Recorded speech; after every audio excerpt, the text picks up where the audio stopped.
Hello, everybody. Dave here. This episode of Tales from the Backlog is brought to you by the patrons of The Tube. Personal heroes of mine like Chris Nelson, the Top 3 podcast crew, and new patron Adam from The Good, the Bad, and the Backlog, and many more have gone to patreon.com/RealDaveJackson and supported The Tube, and they're getting some cool treats in return.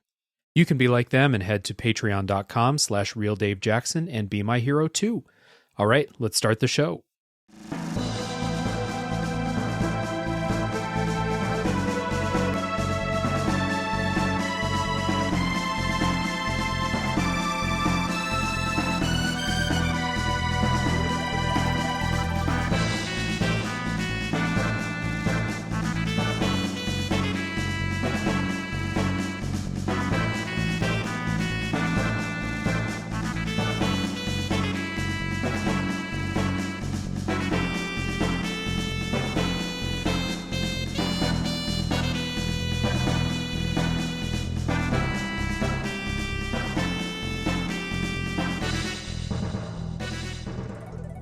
Hey everybody, my name is Dave Jackson, and this is Tales from the Backlog, a video games podcast where each week I'm joined by a guest to talk about a game we played. My guest today is a friend of the show, host of the Still Loading podcast, coming to you from the year 65 million BC, Josh Covel. How you doing, man? I didn't know I was that old. Holy shit. Oh, okay. I'm doing pretty good other than these creaky bones coming from 65 million BC. All things considered, yeah. I'm looking pretty damn good for my age, if I do say so myself. But no, man, thank you so much for having me on. I've been looking forward to this.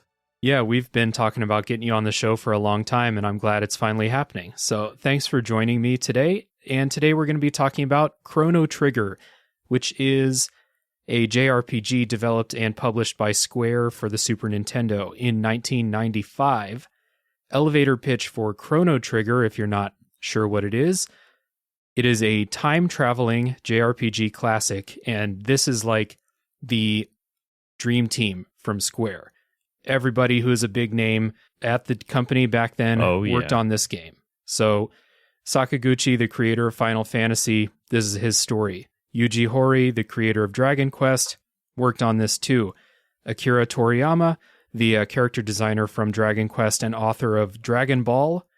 That's why Chrono looks like he's straight out of Dragon Ball Z. He worked on this. And the soundtrack by just two, heavy hitters in the JRPG soundtrack game. Yasunori Mitsuda, who I know from the Xenoblade Xeno series. This was, as far as I know, his first game, supplemented by the OG Nobuo Uematsu from Final Fantasy. So this is just wall to wall, just like it's titans in the JRPG industry. There's so much talent on this roster, so much talent, and in all honesty, the polish on it shows. Without going into opinions on like gameplay and all that other stuff, like the polish of this game really shows the amount of expertise that this team had. It's just amazing. Yeah. So that was a very long elevator, but that is like... I like long rides. Yeah. That is like when I started looking into Chrono Trigger a little bit, that was what really stood out to me, is it's like all these names, it's all here. So the spoiler policy for this episode, let's get this out of the way. It's going to be a normal episode of Tales from the Backlog. I think the spoiler section at the end will be a little bit shorter than last week's episode, but we have a lot of gameplay, music, visual things to talk about. So we're going to save, of course, story spoilers for the end. Make sure to check the timestamps in the show notes so you know when that spoiler wall is. But before we get into talking about Chrono Trigger, Josh, why don't you tell everyone what's going on over at Still Loading?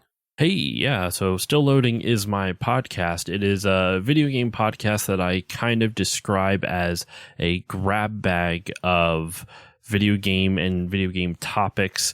I do a little bit of everything. I cover history. I cover... the way I kind of describe it is a video game podcast, a podcast about video games, their culture, and their history. and I do deep dives into individual games. I have a mini rewatch series that I've been in the middle of for the last year and a half, or actually about a year, where a friend of mine and I, we rewatch the entire Captain N series because we're gluttons for punishment, and we watch this awful cartoon. And once a month, we release an episode where we just walk with the audience through an episode of Captain N, the Game Master, and it's kind of amazing. It's been one of the most fun projects I've done. So there's that. And actually, for anyone who's interested, you can watch the entire series for free on YouTube, so you don't even have to spend any money on it. And besides that, deep dives, Captain N, I do weird ideas. I did an episode a couple years ago, like Still Loading Story Time, which was a bunch of dramatic readings of video game manuals, which was a lot of fun. I had a friend of mine do an Alex Jones impression reading one manual. That was actually kind of amazing. And then more recently, one of my more ambitious episodes was the Final Fantasy Draft. Do you like fantasy sports? Do you like Final Fantasy? Well, this is what happens when these two mash together, and it turned out pretty well. That Final Fantasy Draft was so much fun to listen to. Like, I catch your show when I can, and I have no idea what Captain N is, I'll be honest, but I do listen to, especially when you do specific episodes about specific games, because, I mean, that's what I do on my show. That's what I like. But that Final Fantasy Draft was so much fun, and you had some really awesome guests on that episode. It was a good time. Thank you. They knew their stuff. They were the ones that made that episode. I had the idea, but I don't know enough about Final Fantasy in general to be able to do what all of my guests did in that episode. And I eventually want to do a second version of it. I would love to, maybe with a different round of guests or something like that, just to get some different opinions, change it up. It'd be really interesting. So, thank you, man. That means a lot. It's one of my favorite episodes for sure. Yeah. So everybody, if you are looking for stuff like that, I mean, just go check out that Final Fantasy Draft. If you need a kind of intro to Still Loading, go check that out. But scroll through. The show's been going for a long time now, so you are bound to find lots and lots of stuff that interests you. If you're listening to this show, guarantee there's a Still Loading episode for you. And real quick, you said you didn't know what Captain N was. Captain N, the Game Master, was an old cartoon that came out in '89. It was licensed by Nintendo, and it's the idea of this kid named Kevin who gets sucked into this place called Videoland, and he interacts with Mega Man and Simon Belmont. And they don't call him Pit. His name is Kid Icarus in the show. Not Pit like in the game, but Kid Icarus, like the title of the game. And they have to fight Mother Brain and King Hippo and Eggplant Wizard, who's trying to take over Videoland. So it's about this good versus evil, and it's awful. They gave Mega Man a smoker's voice. He literally goes, Captain N. He kind of speaks like that. Kid Icarus has a borderline speech impediment because almost every sentence ends with Icus. So instead of, for example, if he were to say, "How are you doing, Kevin?" he'd go, "How are you doing, Kevinicus?" All over the place. Simon Belmont is kind of like a surfer bro, pretty boy who's a tool at the same time. Like, he's just this awful human being. It's a very strange character choice. And Mother Brain, the mute character from, like, the character that doesn't even have a face from the original Metroid game, is voiced by Levi Stubbs. The same voice. Levi Stubbs is known for a couple things. If you've ever seen Little Shop of Horrors, he's Audrey 2 in Little Shop of Horrors. He's the voice of the plant. He's more famously known for being one of the lead singers in the Four Tops, the Motown group. So there you go. Voicing Mother Brain. If you do anything, listeners, Captain N is one of those shows where it's so good it's bad, or it's so bad it's good, excuse me. But if you do anything, if you don't want to subject yourself to that, either A, look up a picture of Captain N, Mother Brain from Captain N, and it's kind of terrifying, or B, find an audio clip of Levi Stubbs' voice as Mother Brain. It is one of the most amazing performances I've ever heard. I'm looking at a picture now. Why does it have a clown's face? I have no idea, man. It confuses me, and it makes me so happy at the same time. It's so funny looking.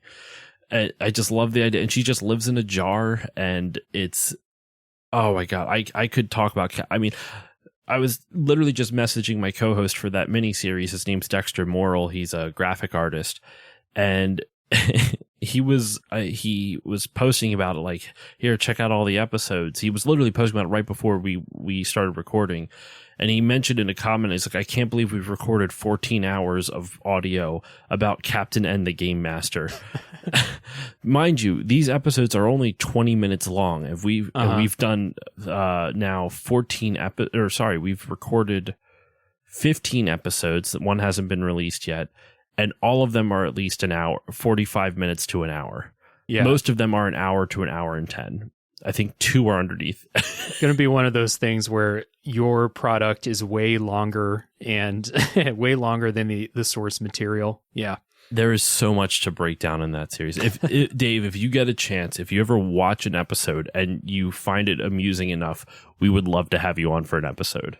Okay. I mean, that show does sound ridiculous, like straight up. You were insane. Describing it's like, it's a show with Mega Man and Simon Belmont. And I was like, when I was a kid, I would have loved that. And then you gave the second part of the description, and I was like, oh, okay, I see why you say it's terrible. It's so bad.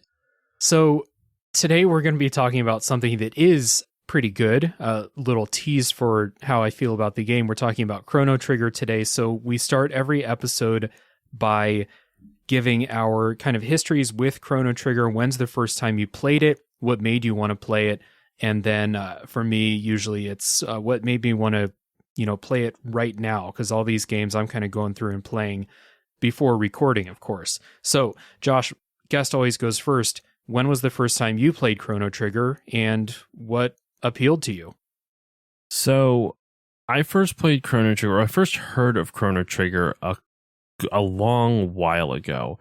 I'm actually trying to look on, because I'm 99% certain that I posted on Facebook about beating Chrono Trigger for the first time. So I'm actually trying to see if I can find when I posted about it. Okay, I beat it in 2014. That's what I beat it in 2014. That was a fast lookup. And I remember hearing, like, my friend Justin, who actually started the podcast with me initially before I kind of went off solo, he's one of the biggest fans of this game. And he was telling me for years, like, oh, Chrono Trigger is like the best RPG ever. Mm-hmm. And obviously that's debatable. It's up to your preference.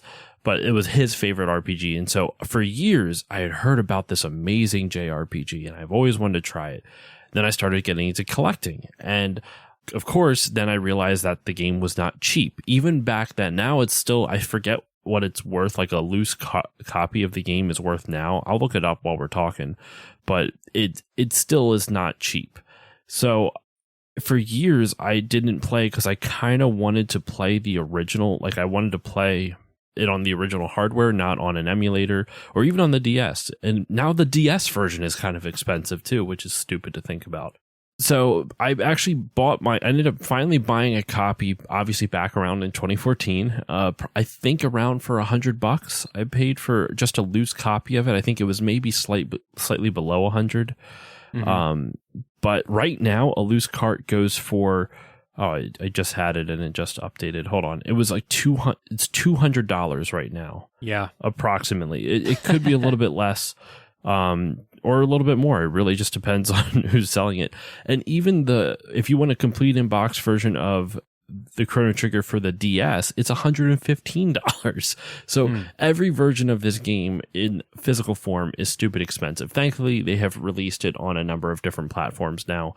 I don't think it's on Nintendo Switch Online or the Super Nintendo Mini, but I think you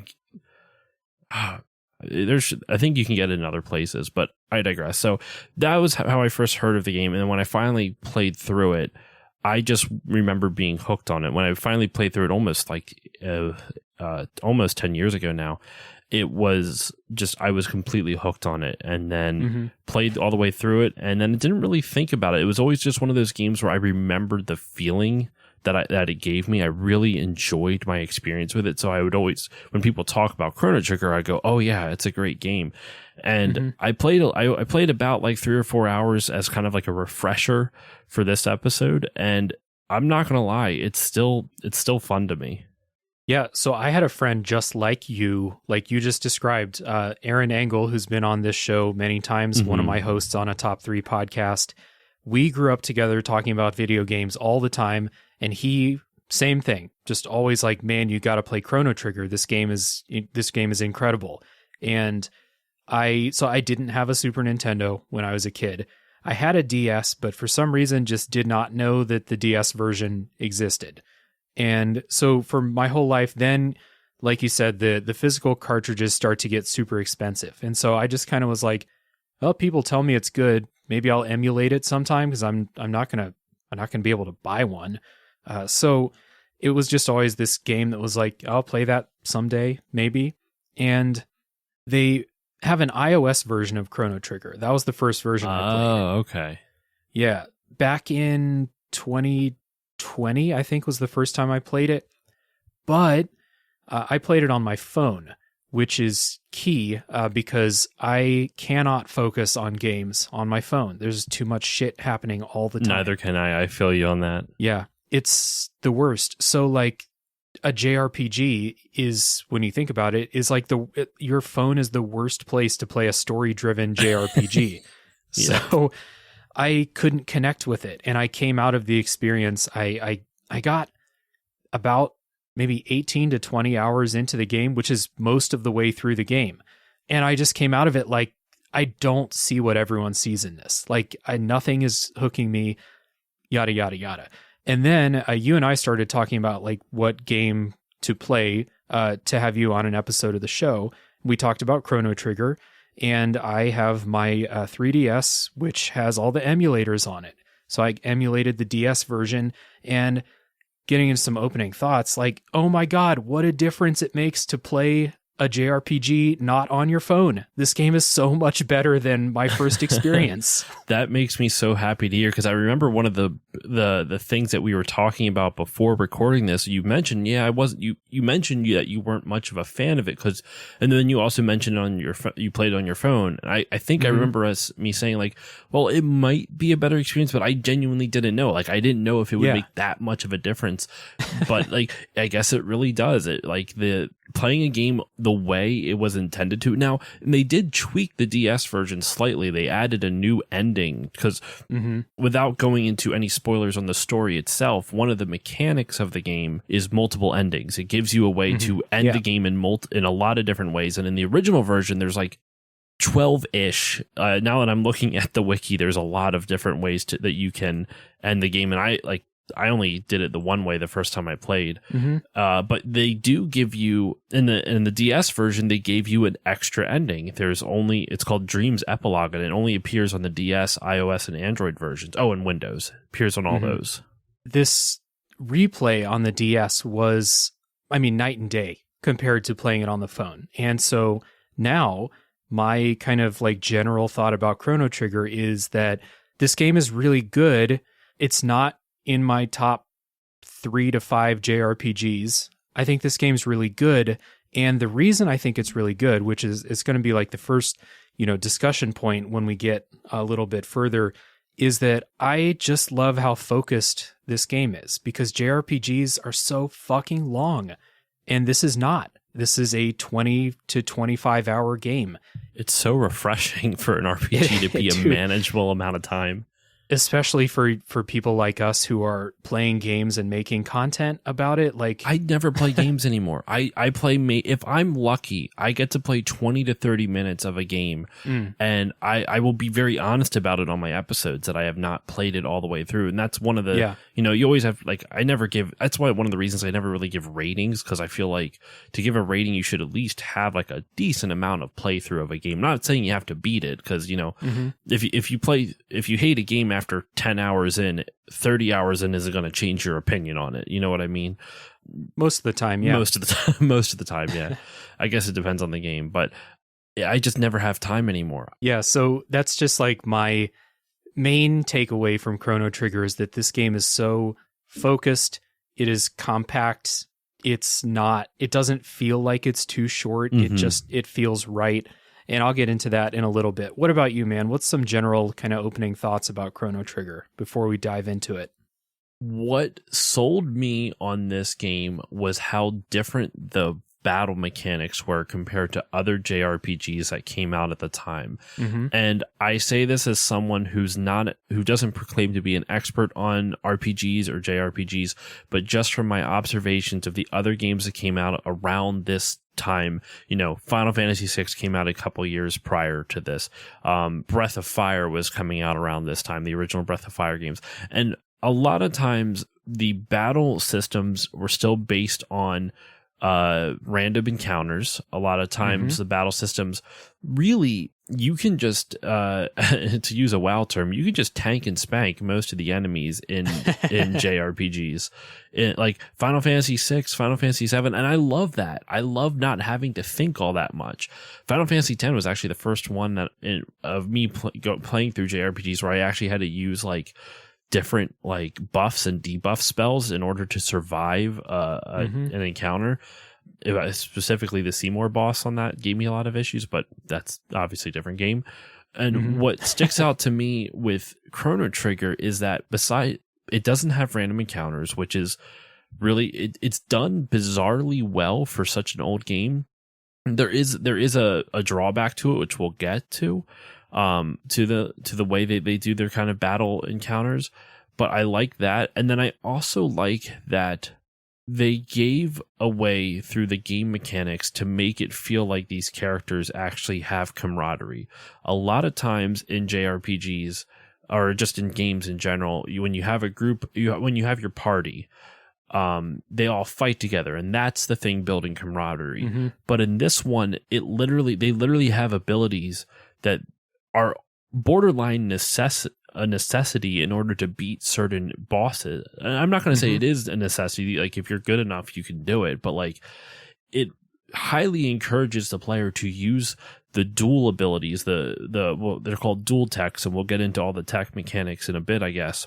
But it definitely encourages the characters, or the player, to try out the different dual techs and triple techs, even, because you can use techs with all three characters, all three party members.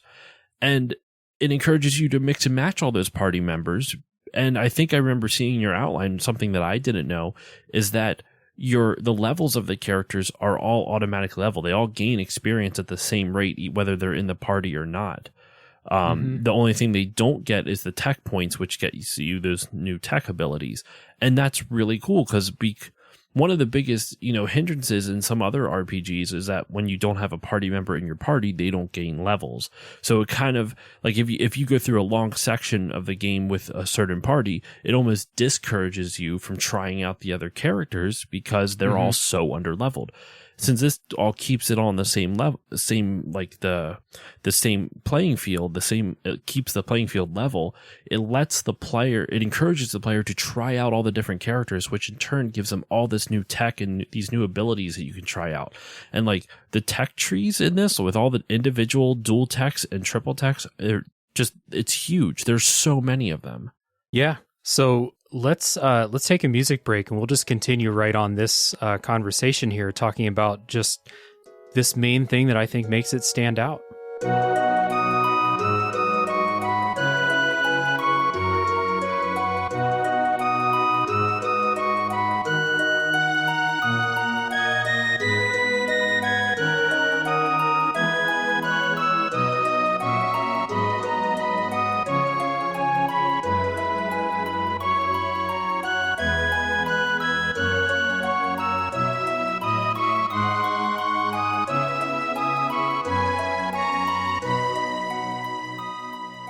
Again, what I think makes Chrono Trigger a special game in the JRPG landscape is just how focused and compact it is. So, like I said, 20 to 25 hour runtime. If you play the full game, Josh, like you said earlier, you can go fight the final boss anytime, and it does have a New Game Plus cycle to support doing that. Yeah, I was going to say, you need the New Game Plus in order to do that, in order to fight the boss at any time. Like you said, there are no random encounters, even on the JRPG overworld, which, like, now that I think about it, playing, one of the Super Nintendo Final Fantasy games, how many hours do you spend just doing random encounters on the overworld? So much time. Not in Chrono Trigger. There are 6 characters. I mean, I want to compare this to Final Fantasy VI because they came out really closely together, a year or 2 max apart from each other, right? Final Fantasy VI, I think, is a fantastic game. Final Fantasy VI has 75 fucking characters in it. And Chrono Trigger has 6, and there's 1 optional character. So again, focus. The characters have set progression paths. It is not a game where you can customize what your characters are doing. And for as much as people love customizing in games, Final Fantasy VI, Final Fantasy VII, stuff like that, a lot of times, like when I get to a game and it's like infinite customization, I get overwhelmed. And so when I play a game like Chrono Trigger or Pokemon, for example, where you level up and you get new moves at certain levels and that's what you get, I enjoy that. I like that. It's just, I can just sit back and relax and play the game, and that's Chrono Trigger does that. It kind of gets rid of the min-maxing thing that a lot of players will do, or the worry about min-maxing, trying to get the most amount of power out of your characters. And instead of it focusing on the stats of the characters, it very much focuses on the characters' relationships to each other in battle. And it kind of like, because there's so few characters, they all feel fully fleshed out. Like if you look at like Final Fantasy VI, which is, it's a fantastic JRPG. It's a fantastic game. But like, do you really give a shit about Mog or Umaro or anything? Like, you know what I mean? Like, yeah. Like in this, every character, even the characters that you can skip, and we'll get to the reasons why, I believe probably when we hit the spoiler wall, they all serve a purpose. Even if you choose not to get the one character, they still serve a purpose. And each of the side quests in the game are used to reinforce the character's story. It's used to elaborate further on the character's story. And I think that's what's, like you said, the narrow focus of it is really smart, because it not only does it allow you to allow the developers to fully flesh out the characters with the story, it also allows the player to only have to focus on a handful of characters and really get to know them. Yeah. There's not a whole lot of fat on this game, and Final Fantasy VI is another good comparison there. Like, I think that might be my favorite JRPG ever, but there are a handful of characters that if I played the game tomorrow and they weren't in the game at all, I wouldn't miss them. You wouldn't even notice. Yeah. Would I really notice if Realm wasn't in that game? No, I wouldn't. So I just really enjoy this kind of narrow focus. You mentioned side quests. A lot of games throw tens, hundreds of side quests at you. Chrono Trigger has like 7 side quests in the whole game. In the scope, or in the JRPG landscape, I think it's a pretty special thing when I can look at a JRPG and be like, yeah, I can definitely play this. I can definitely see most or all of what the game has to offer, and I'm not going to have to spend time grinding. I'm not going to have to spend time going through tons and tons of random encounters. Like you said, a lot of games, you get new characters, they don't level up when they're not with the party, so I'm just wasting time. It's why I can't go back and play old Pokemon games. Catch a new Pokemon, got to spend an hour grinding it up before it can actually fight things. It's just like, I have a lot of free time, I'm not going to lie, but I don't have unlimited free time. I want to like play the game, So Chrono Trigger just gets right to that game. And I think something that I think we should also clear up with this is, just because it's narrowly focused doesn't mean it does not have a lot of depth. There is a lot of really strong attention to detail moments. I don't know if that's the best way to describe it, but there's a lot of attention to detail given. That's a better way to say it, to how the game interacts with the different timelines. So there, like, without going into any specific spoilers, there's time travel in this game, and there are things that you can do in one time period that will affect things in other time periods, and you can do certain things, and like there's certain story elements that are required for you to progress the story that involves that, but there's even just like minor things that you can do, and that you can kind of find more of the story out through through exploring the different ages, and you learn more about different characters that way. And there's there's a lot of depth in there because it doesn't make you do random encounters. It kind of gives you the freedom to explore without the fear of having to be stopped every 2 seconds. It's such a good point. Like, I can't tell you how many times especially in a JRPG, where it's like, I have 2 paths in front of me. I bet you if I go down that one path, there's going to be some treasure, but I'm going to have to fight 4 random battles on that path. And do I want to do that? Probably not. Or like, this side quest wants me to backtrack and go to another place across the map. And I don't have my airship yet or whatever. So I'm going to have to just trudge through random battles to get back there. And a lot of times, like, I'm going back, I'm doing it, but in my head, I'm thinking like, man, this fucking sucks. But in Chrono Trigger, it's just all that friction is just taken away.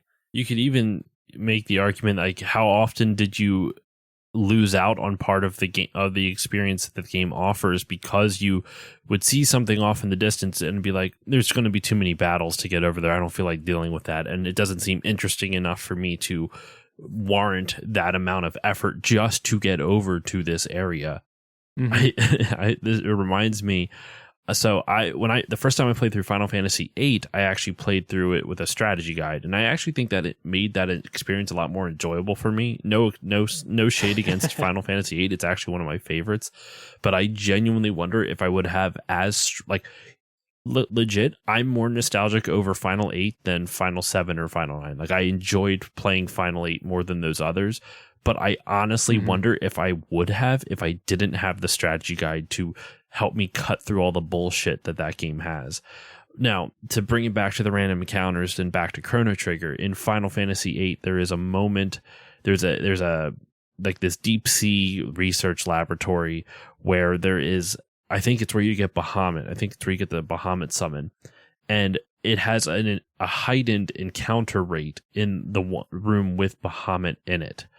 And the strategy guide even gives you a way to combat that heightened encounter rate, whether it's using like some type of potion or spell to like lower it, or I think you're in like, it's almost like a lighthouse, like there's a flashing light. And if you move when the light doesn't flash, or when it does flash, I forget which it is, then the enemies won't spawn, or the encounter rate severely things. So you have to literally go like slowly moving across the level in these short little bursts, and just timing it with the light so you don't get into 1,000 different fights right beforehand. It's insane. And Chrono Trigger does away with all that. I remember even playing it last night on stream where I could just skip entire sections. I could just run through a room and see all the enemies, but if you're good with your controls, you can dodge them all.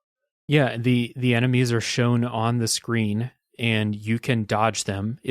Earthbound had characters on the screen too, but they're really hard to dodge because they're way faster than you are. Yes. But in Chrono Trigger, you're either the same speed or you're faster than them, so not that hard. And a lot of enemies just don't respawn in this game. So that's also very cool. Like, there's a forest that you have to go through to get to this castle, and you go through this forest like 25 times in the game, and the enemies don't respawn in the forest, at least in a couple of time periods, as far as I remember. Oh. So when you're going through, it's frictionless. Like, you're not going through the forest for this challenge of making it through this dangerous forest. It's literally just like, I have to get to this castle for the 15th time. I don't want to spend a bunch of time fighting stuff in there, and you don't have to. Now, from my experience, is that you do have to fight them every time. Well, hold on. Actually, no. If you leave and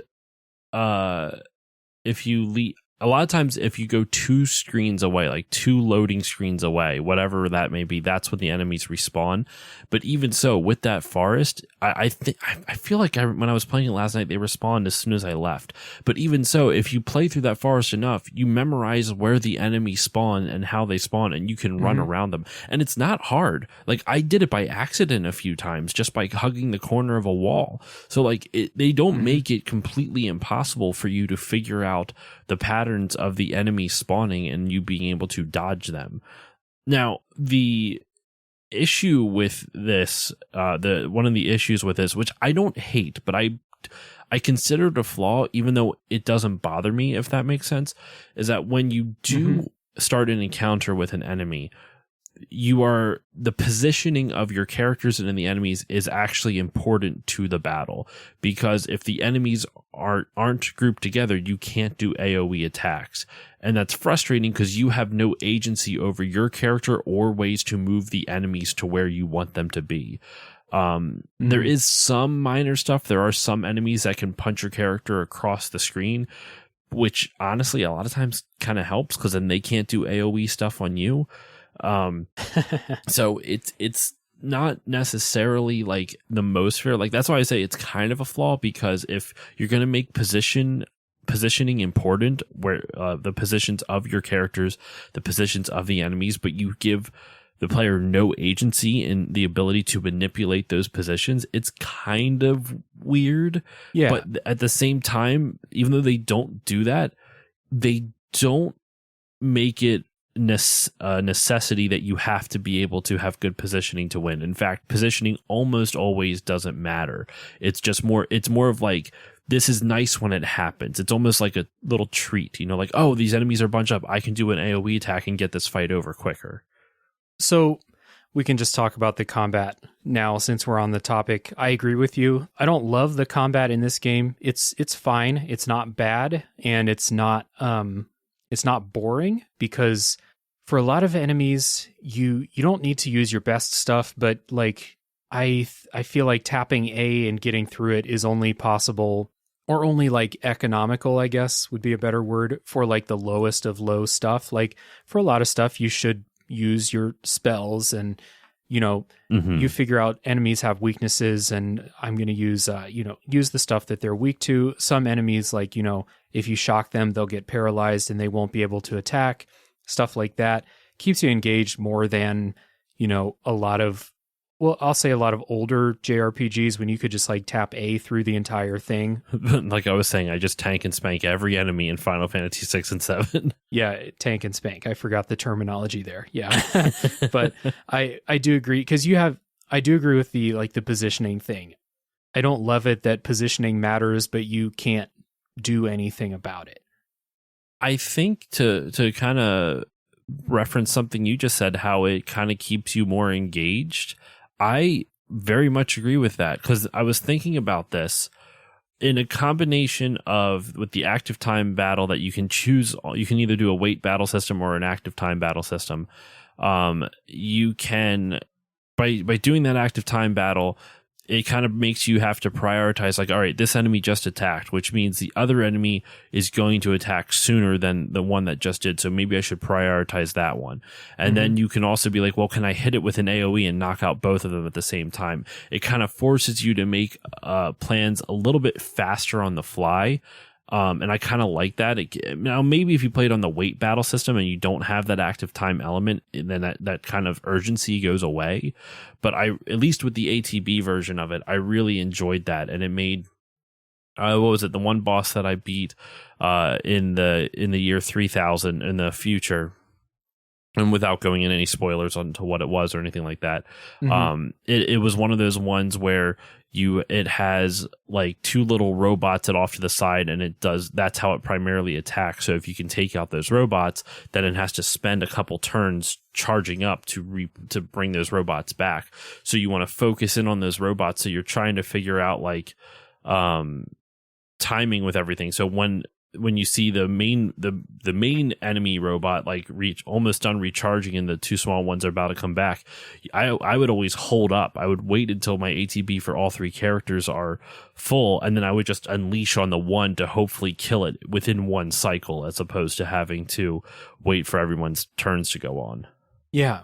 So when I played this on the phone, I thought that the ATB system was too fast. And I really think it's just, a touchscreen works most of the time, but it's so much less precise than using a D-pad and buttons.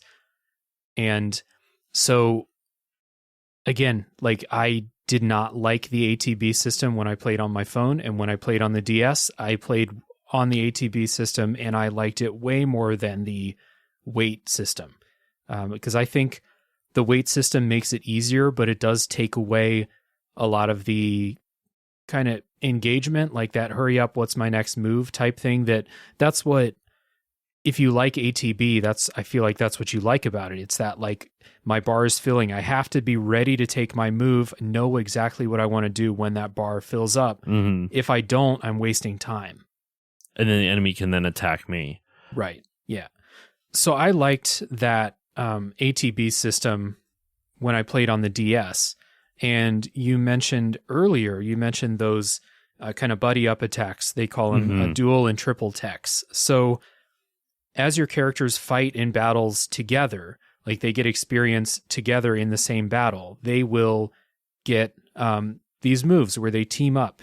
And this becomes like early and like midway through the game, I feel like these are kind of cool, almost optional things because your spells are really good. But by the end of the game, these are like necessary. Like you have to have these, especially triple techs, built up. And for a while, it's like, it was one of those things where it's like, okay, the triple tech does 900 damage.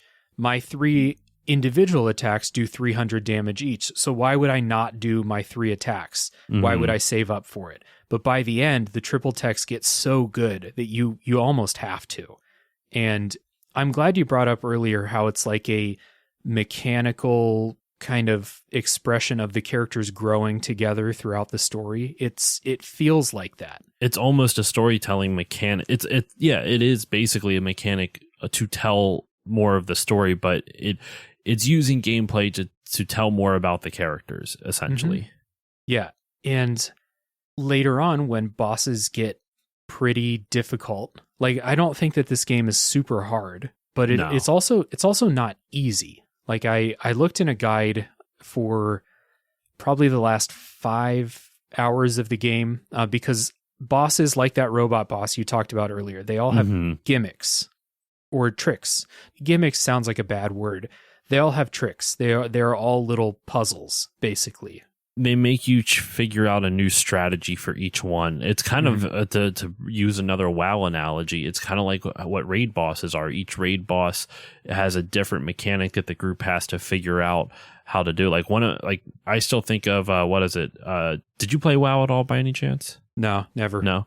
Okay. So there's a boss in when I played the most was in the Wrath of Lich King expansion, and there's a boss in a raid called Naxxramas, or Nax for short.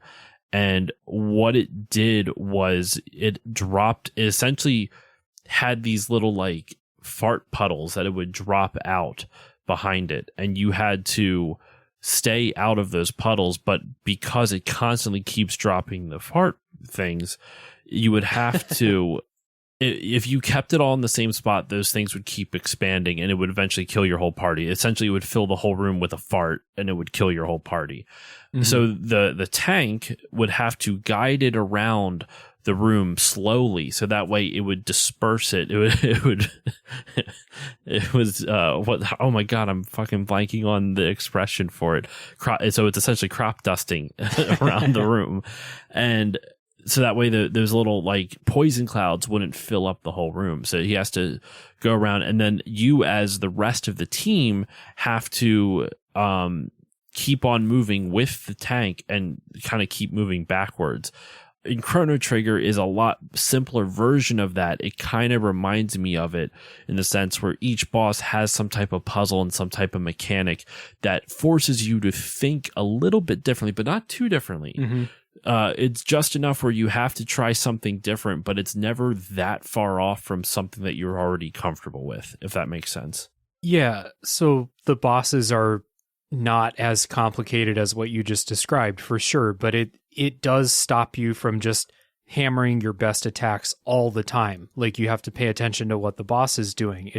I think of the first boss in Final Fantasy VI that's in in like the snail shell, and when it's in its shell, you can't attack it or it will wipe you out. And those kind of very simple things, but they get you thinking about what to do. So I end up feeling pretty positive about a lot of the bosses here. There's a lot of bosses in the game that are like joke easy bosses too, that are very, they fit in the story in a fun way sometimes. And, sometimes you like to go into a boss fight and just wipe the floor with them. It feels good sometimes. And this game makes time for those too. I agree. And I think that you kind of have to have that balance because you need that sense of accomplishment. Like, you need to give the player a sense of empowerment. And by letting you kind of wipe the floor with a boss easily, it gives the player a sense to be like, look how far I've come. Like, look what I've been able to do with my party and with my team.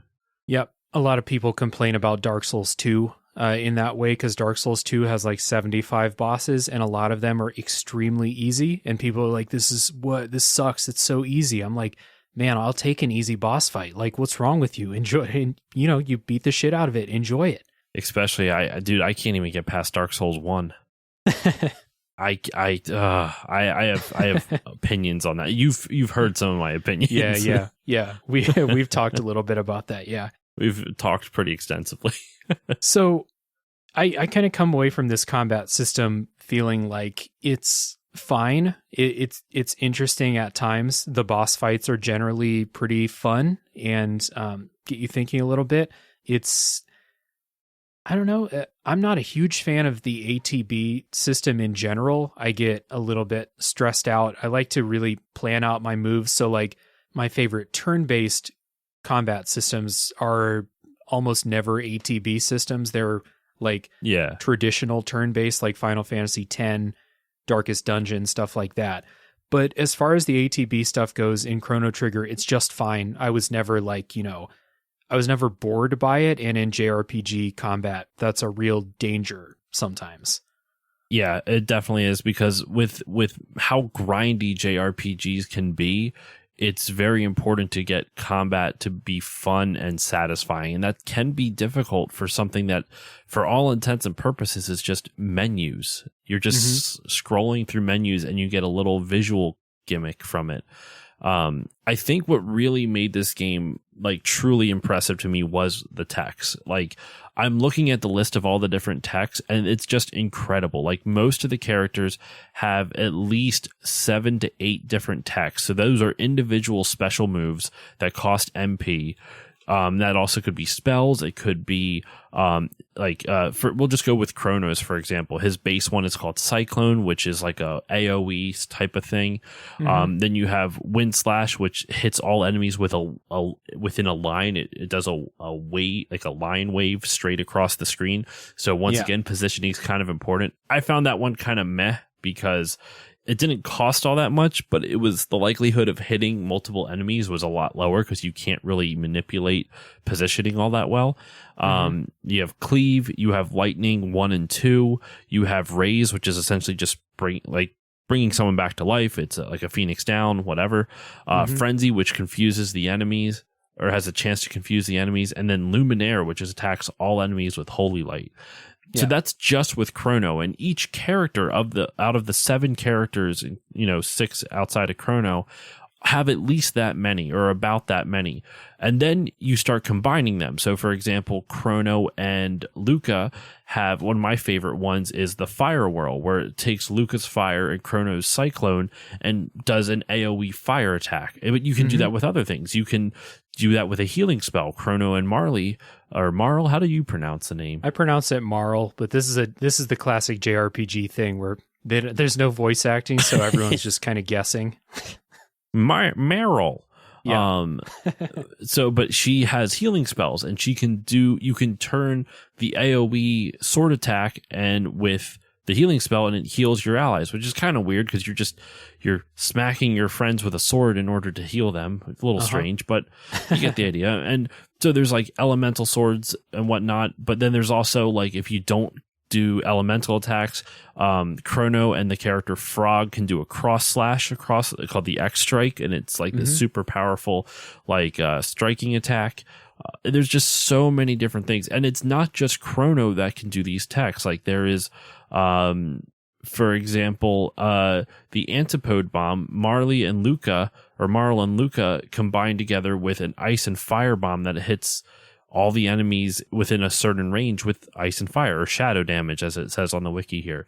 So like it encourages you to play with different characters, because the only way you gain these tech abilities is by getting tech points, and you can only get tech points in battle. So characters will get experience even when they're not in battle, but they won't get tech points when they're not in battle. Right. And I actually didn't know that until I saw it on your outline and you described it. So it encourages the player to try a bunch of different characters, because then you can actually see all the different tech names. And I'm curious. I'm going to try to copy and paste the wiki into an Excel sheet and see if it actually keeps the table. And then I can tell you exactly how many double techs there are. Holy shit, it worked. Okay. There's 45 different double techs between all the different characters. And then that's just for, like I said, that's just the double techs. If you add the triple ones, that's even more. And there's triple techs involving Chrono and triple techs not involving Chrono. Yeah. And it really kind of allows the player to kind of choose how they like want to craft their party. What types of elemental users do they want to use it? Do they want to have in here? What types of physical damage do they want to do? It's really impressive. By using all these different tech abilities, it kind of allows you to mix and match a lot more in a lot more fun way than just saying like, all right, I have my black mage and I have my white mage and I have my warrior. Here we go. It's now like, well, I have all these characters, but now the black mage and the warrior can do stuff together. Now the white mage and the black mage can combine their magic and do something together. I really enjoy that. Yeah. It's definitely fun, and it's definitely more engaging than the traditional, black mage uses Faraga, the white mage heals, and then someone's doing physical attacks or whatever, something like that. It's a little bit more engaging, and like you said, it fits in with the story just fine. So we started to talk about the characters and how they work together. So let's listen to some music and then get into the story.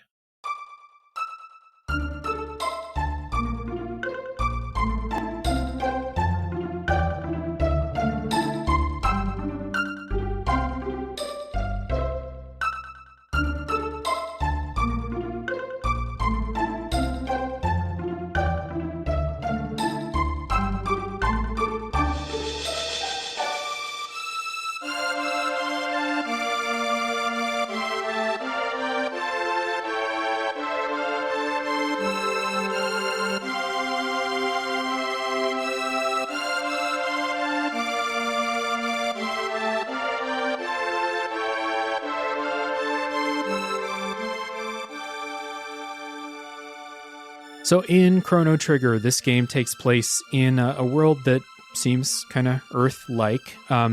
Takes place across many time periods, which you may have heard us reference earlier in the episode. And all of your characters come from different time periods in this game, which I think is cool. It allows them to, they have things in common, but some of them are extremely different, and they come from extremely different backgrounds. And when the characters get to know each other, and especially if you choose to do the side quests down the road, you really get to see, what life was like for some of them in these different time periods that they come from. And I think that this group is mostly really good. There's one character that I think is the worst. I'm very curious who that will be when we get to the spoiler wall. I don't think that's a super spoiler, but your main character is Chrono, spelled Chrono, because they didn't have enough spaces to spell out his full name. I guess in the game. Localization back in those days, Chrono looks like a Dragon Ball Z character because, the Dragon Ball artist was the one doing the art. Yeah. And the artwork looks good. The sprites look good for the characters. Everyone looks super distinct. Talk about that in a little bit. The game begins with Chrono going to a festival to celebrate the turn of a new millennium. Chrono meets a woman named Marl, who I always pronounce it that way. The two of them try out a teleporter made by Chrono's friend Luca, because why not? What could go wrong trying out a teleporter prototype? This isn't even the finished product. What could go wrong? Now, what I like, though, about the Millennium Fair is that if you notice, there's a lot, it kind of does a little bit of foreshadowing in the sense that I noticed it literally earlier today. I was thinking about it. I don't know if this was intentional or not, but all of the time periods that you go to are represented in this fair. If you go over to the top right, there is a prehistoric period of people doing a bunch of dances. If you go over to the left side, you fight this Robo guy who, by the way, we'll get to the music later, has one of the fucking best tracks in the entire game, in my opinion. But he kind of seems to me a little bit like the future because there's a lot of robots in the future, and we're going to get to the story reasons. I don't know if that's pre or post spoiler. Well, I'll trust you to guide us through that. Mm-hmm. And I forget all of the different times that you can go to. I believe there's also like you have it's like the year 1000 in the current time, and then you do go back in history. Like I think like the year 700. I think you go back like 300 years. So you kind of have that already incorporated just because you are still the same kingdom. And you have the prehistoric, you have the future, and I think isn't there one other time period? There's like the prehistoric where like there's dinosaurs and shit, and then there's just off the top of my head, I think there's like 600, like 1000 or 1200, something like that. Then there's like 2000, and then there's like far future. I know while we're talking, I'll look it up. Just to make sure we don't leave no stone unturned. But I did find it interesting that a lot of the time periods were represented in the Millennium Fair. Yeah, that is pretty cool. Okay, here we go. 65 million BC, 12,000 BC, 600 AD, which is the first period you go back into. 1000 AD is the current time. Then it's 2300 AD is the far future that we're talking about with the robots and whatnot. And there is 1999 AD, but that's more shown in a cutscene. And I don't want to say what happened in 1999 AD because that's spoiler wall territory. In 1999 AD, Dr. Dre released his classic album, Chronic 2001. Who would have thought they would have seen this coming in Chrono Trigger? Yeah, who would have thought that? I'm amazed Dr. Dre didn't sue them for somehow taking all his music a couple years prior and putting it in the game. It's just crazy. You meet a lot of characters throughout the game. So Chrono and Marl get teleported. They're at this fair using this teleporter. Marl gets lost, however, because you shouldn't be fucking around with random teleporters at the fair. I mean, to be fair, she didn't know it was going to happen. True, but I mean, again, it is a teleporter prototype at the fair. I mean, think about the machines that are happening at your local fair. Now, I wonder, hold on.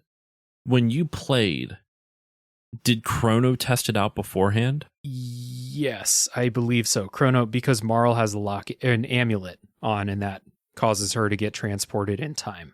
So she's not that dumb for doing it, because like if Chrono did it and you saw it worked, it's like she saw the evidence right in front of her. Sure, it's just a questionable group decision for an activity at the fair. That's all I'm saying. I mean, judging by the technology at my local fair, not a chance I would try that. So you end up on like the Gravitron or something. Now the dominoes are falling. So the game's story takes you through many time periods, as Josh listed earlier. You're joined by other characters such as Frog, who is one of my favorite JRPG characters of all time. Robo, who has the theme that is the Rick Astley song "Never Gonna Give You Up." Basically, Wait, really? Yeah, if you hear them I side never by noticed side, that. it's not the vocal melody, but it's like the backing music is like almost exactly the same. So I'll play a little side by side so everyone can hear that right now.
It's really good, though. It's a really good theme.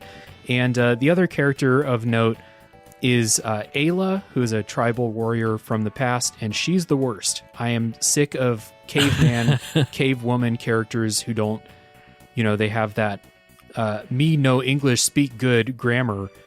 What, you don't Ayla like Gal from Final Six? Gal in Final Fantasy. Fuck Gal. Like, I'm sick of these characters, and I'm glad that, like, in the year 2022, JRPGs don't have these characters anymore. Thank God. I'm kind of actually with you on the caveman character trope. It's not fun because it feels like half of the game is just, or half the dialogue between them is just them not understanding context, because understandably so for them as a character, they don't know any better. They haven't seen anything like this. So I understand that from a character perspective, but it's not fun from a player slash, if you're watching a movie or game from a viewer perspective. Like, it's more of a it's one of those things. It kind of reminds me of a similar problem where the audience knows more than the characters in a movie. It's like if you see a mystery happening and the audience already knows the answer to the mystery, it's infuriating watching the character go through it, especially if there's no stakes to solving the mystery. Mm-hmm. She's just very much like me, Ayla, me strong, me fight, me have sex. I mean, she doesn't say that, but her dialogue is dancing around. She's like, me, you, Chrono, make strong baby. It's a bunch of...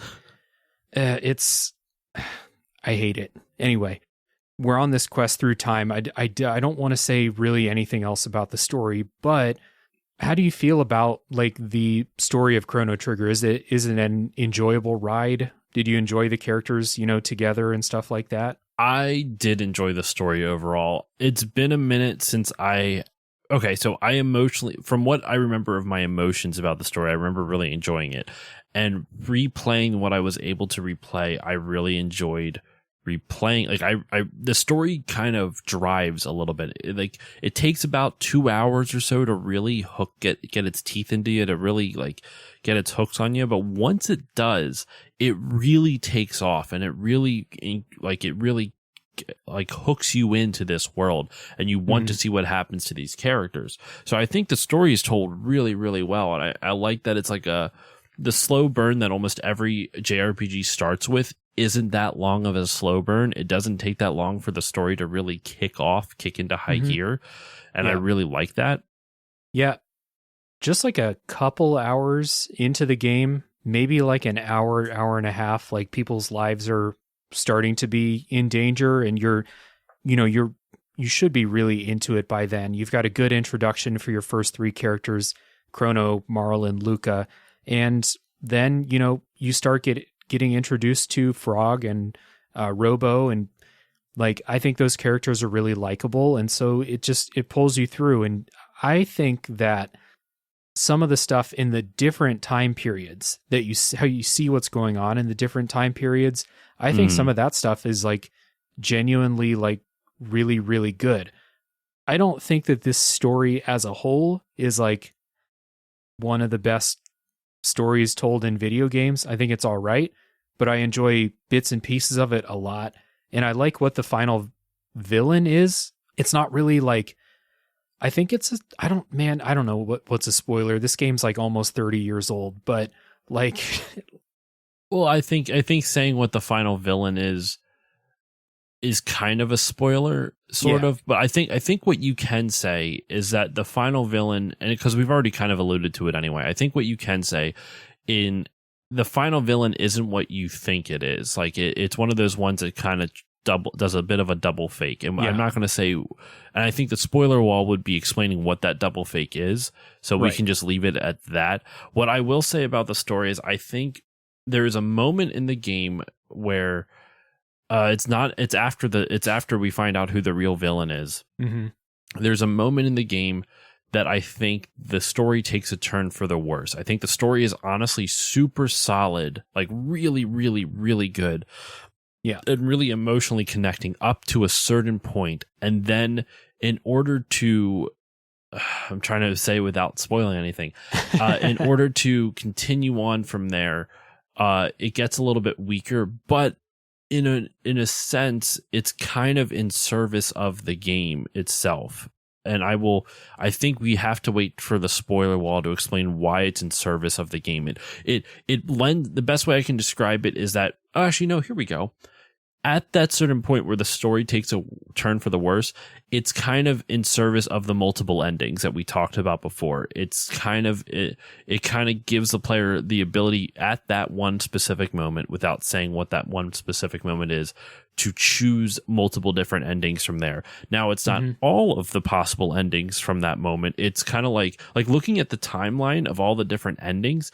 There is literally an ending 1A, 1B, 1C, 1D, and 1E. That, to me, that shows that there is like a handful, and there's even like a bad ending that you can get. So like you can get there's like 5 different versions of the original good ending, and then a bad ending. So you have all of those options right from the get-go, right from that one moment. Mm-hmm. And while that's really cool for the mechanic of the multiple endings, it kind of makes it take a hit on the story. And I would say that's a good way to describe it without saying all the spoilers. Yeah, I definitely think that the first half of the game, the story is very good, I'll say. Like it's enjoyable. I enjoy what's going on. I enjoy the antagonist. And then from 50 to 75% of the game, I don't like the story that much. And then the ending and the side quest cleanup, I really like the stories that are going on there. So it's not like a total success all the time. And of course, we'll talk about this after the spoiler wall, but it could be a killing blow in a game that's not 20 hours long. You know, if this game was 75 hours long and you spend 20 hours going through story that you don't like, in this game, it's 3 hours, maybe. The game is so compact, it's so focused that, like, if you don't like what's going on in the story right now, you're going to move past it pretty quickly. So it ends up like not hurting it that much, even though I don't like some of it. Now, what I am curious about is where the story turns for you. Like when we get to the spoiler wall, I'm very curious where the story turns to for you, where you end up not liking it. Oh, yeah. Now, I do think it's also important, something super important to note, and something that I fucked up on my first playthrough. And I'm not going to spoil this. For those who are listening who have never played this game before, when you get close to the end and you start being able to kind of see the different options for endings that you can get, look up a strategy guide on how to finish this game for one reason only. There is a way to end this game where you do not get the ability to have a new game plus. I did that on my only playthrough because I don't want to spoil as I can't say why because that would be a spoiler, but I fucked it up. And because I fucked it up, I didn't have a New Game Plus option, and I did not understand why. And then I had to look up the reason why online and be like, are you serious? So I would have, and I think all my save files were past the point that I could correct the mistake. Oh, no. So, yeah. Speaking of things where you need to check a guide, so we've mentioned time travel lots of times, and it is like mechanically a part of the game too. So this is a JRPG with like an overworld that you walk on, towns that you go to, houses, shops, dungeons, etc., etc. That stuff changes as you go through the different time periods. And it's not heavy, we're not getting into like butterfly effect and shit like that, like too heavily. But there are things you can do in the past that affect what's going on in the future, sometimes with side quests, sometimes with the main quest, and sometimes when you're going around and cleaning up treasure. And this is something that, like, I think conceptually is cool, but in practice is a little bit obtuse. Like, and this is one of those things that I wonder about retro games where it's like, I don't have a game manual, and I just wonder if they explained this in the manual. Like, there's these treasure chests around the world where if you interact with them in the past and take the treasure, that's cool, you get a treasure. But if you interact with them and it asks you, do you want to open the treasure? If you say no and then go back to the future and open that chest, you get a better treasure. And there's just no fucking way for me to figure that out by myself. And so the first time I played that, I got all the treasure, and then I was like looking at a guide, and it's like, go make sure to go clean up those treasures that you refused to open earlier. And I was like, what are they talking about? And I just wonder if this is something that's in a manual, but a lot of retro games give me stuff like this where it's like they don't explain it in the game. It's real iffy on whether I'm going to figure it out by myself, and then I miss out on something cool because of something that seems, obtuse. So I just kind of, this time travel stuff, some of it's cool in theory, like only a little bit of it is actually really cool in practice. Like, I think the side quest stuff is pretty good with that, but with the going around and cleaning up treasure, I wasn't really a fan of this. I would actually have to disagree, at least on the obtuseness of it. No, it is obtuse, but I don't think that's a bad thing in this specific instance because it's not a core mechanic of the game. You don't need these awesome weapons in order to like do really well. It's not like it's not like you're going to miss out on some other great weapon or some other great item. It's just super handy, and even if it's like an epic weapon, like the best weapon for a specific character, like I think having elements like that add a little bit of mystery to games, which I think is important, because one of the things that's so hard to replicate as an adult is the wonder and the whimsy that you experience, as a kid when you play a game for the first time.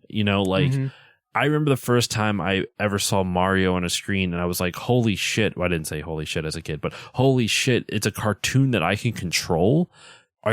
What's happened? Like, you don't get those experience, you don't get that emotion anymore as an adult. And I think the only way games are really able to replicate that is by having well-designed, obtuse mechanics. And when I say well-designed, I mean something that is not going to severely negatively impact the player's game experience. It's not going to make the gameplay or the gameplay experience that much more difficult for the player. Like, it's one of those things where, like, and if it is meant to be difficult, like I know you're a big fan of the Soulsborne games, like all the bosses, I wouldn't say they're obtuse, but there is definitely there's a challenge to figuring out the pattern, but they at least kind of design around that mechanic where it kind of it doesn't, the penalty for death isn't that severe.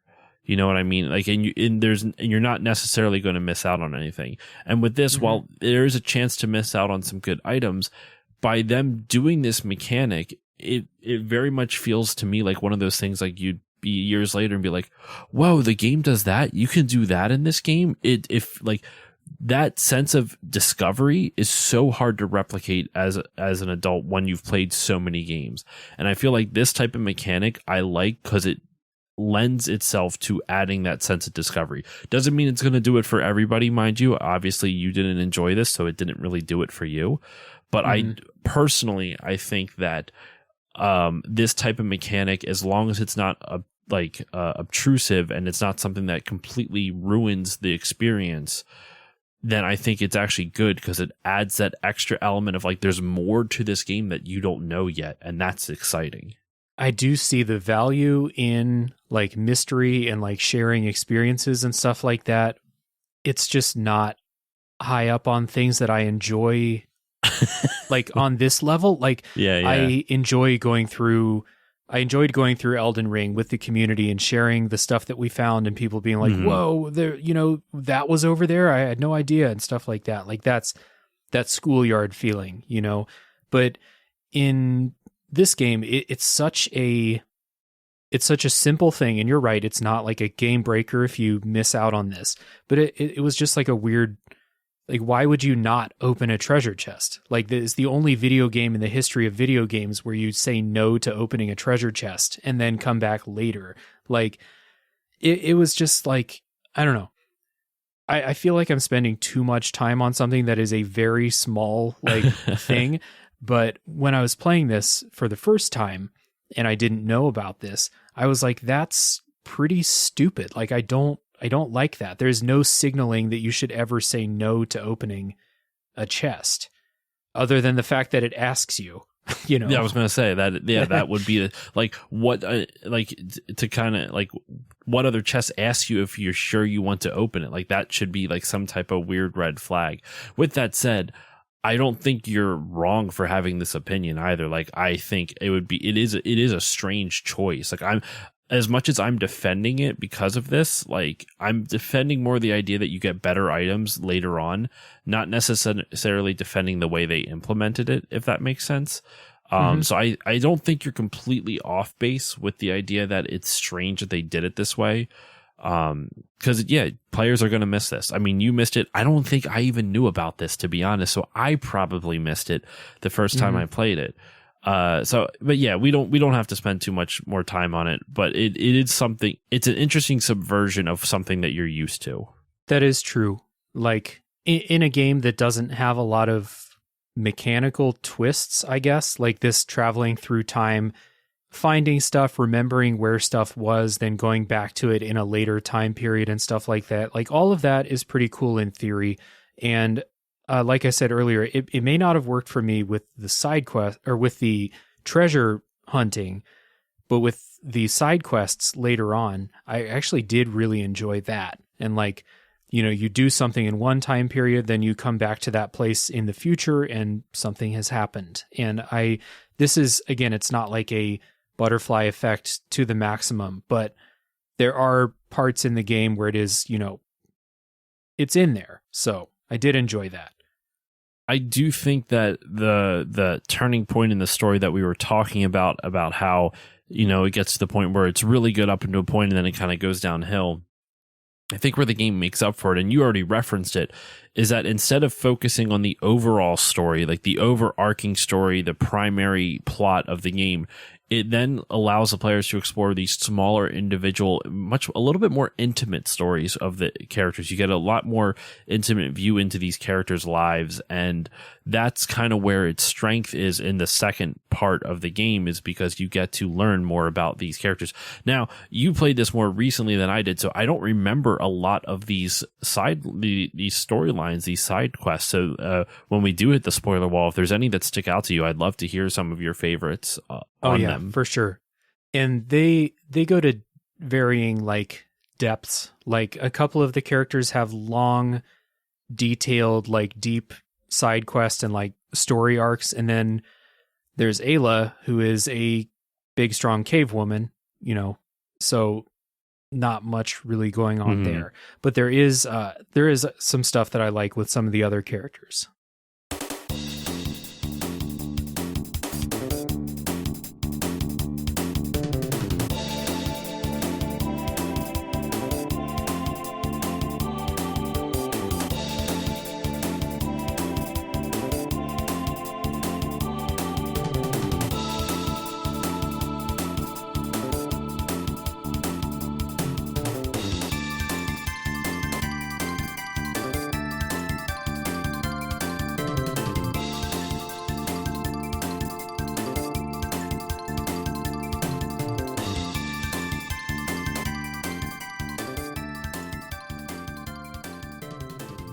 So as you've heard throughout this episode, the music from Chrono Trigger is fantastic. Good.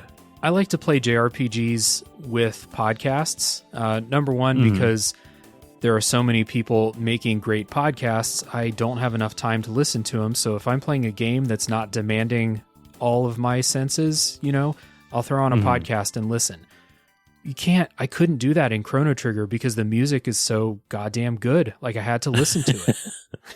The soundtrack is considered one of the best of all time for good reason. Like, besides the fact that you mentioned the two big heavy hitters, Yasunori Mitsuda and Nobuo Uematsu, like, they really just knocked it out of the fucking park in this sound. Like,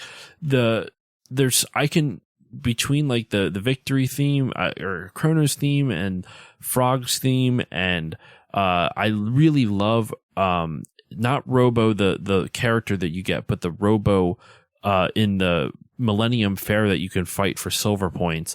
Okay. Love his that dun dun dun dun dun dun dun dun dun dun dun dun. It's I don't know if I even did that correctly, but it's so good. Like, I think one of my favorite tracks of the whole album or the whole soundtrack in the whole game is actually the Guardia Forest theme, the forest in between the castle and the town of Truce where you start out in. And it's that forest you referenced before where you travel back and forth through it so many freaking times. But for some reason, I just truly love that music in there. It's very it's so atmospheric. It's kind of haunting, but a lot of times when games have atmospheric music, there's no melody to it, but this song has a melody, and it's really strong, and it's almost a therapeutic song. One last track I want to shout out before I get off my little music soapbox here is the soundtrack. It's called Corridors of Time, and it's in the Kingdom of Zeal, that's spoiler wall territory of where that is, and that's how for later. But yeah. If you all want to hear a really good rendition of it, have you ever heard of Smooth McGroove, Dave? No. He did a cover of this song. He did the Zeal theme, Corridors of Time, and it is so good. He uploaded it like 9 years ago, but it's really, really good. After we're done recording, I'll send it to you. I think it's a really good version of this. At the time of we're recording this, his last upload was 11 months ago. So he comes on and off. He does a bunch of music, then he'll take a break, and then he'll do some more music, and then take a break. But his rendition of it, he does a cappella versions of video game music where he, does all the different sounds. It's really impressive. But I really like this song as well. I think that's a highlight for me. Yeah, a couple that I think are really good. I like the opening, like when you first boot up the game, the theme that plays over the opening cinematic is like one of my favorites. I think it's probably like the main theme of the game. I like the overworld music, at least I think it changes, but the one in like Chrono's home time period when you first start the game, the one that's do do do do do do do, that one, fantastic. And the battle theme, yes, is one of my favorite JRPG battle themes. It has this sweet. I'm a bass player, so anytime there's like a very prominent bass line, I'm like, fuck yeah, thank you, finally somebody. And this battle someone theme has gets it. Someone gets it. It's real good. So like the music is.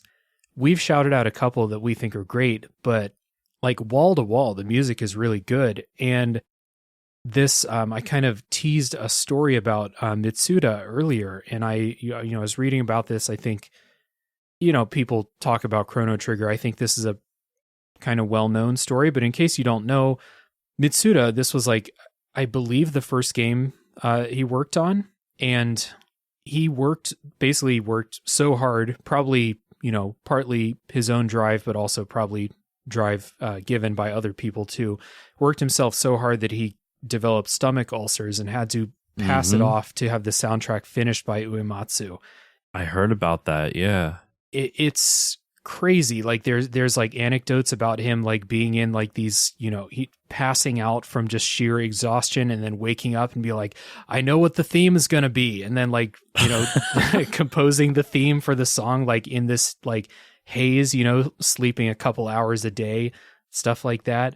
So like, I don't know, people talk about crunch culture these days for good reason. We should be talking about it, of course, but like these games in the past too, people were working themselves into like sickness on these games. And like, I don't condone that, of course.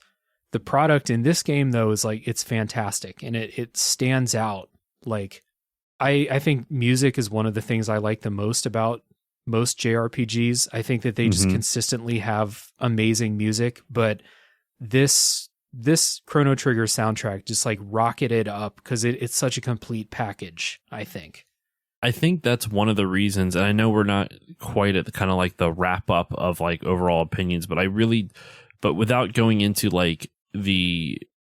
without going into anything like too specific on our final thoughts, I do think that that's one of the reasons it looms large in so many people's minds who've played it. It really has everything. Graphics, story, gameplay, music. It really has everything. Mm-hmm.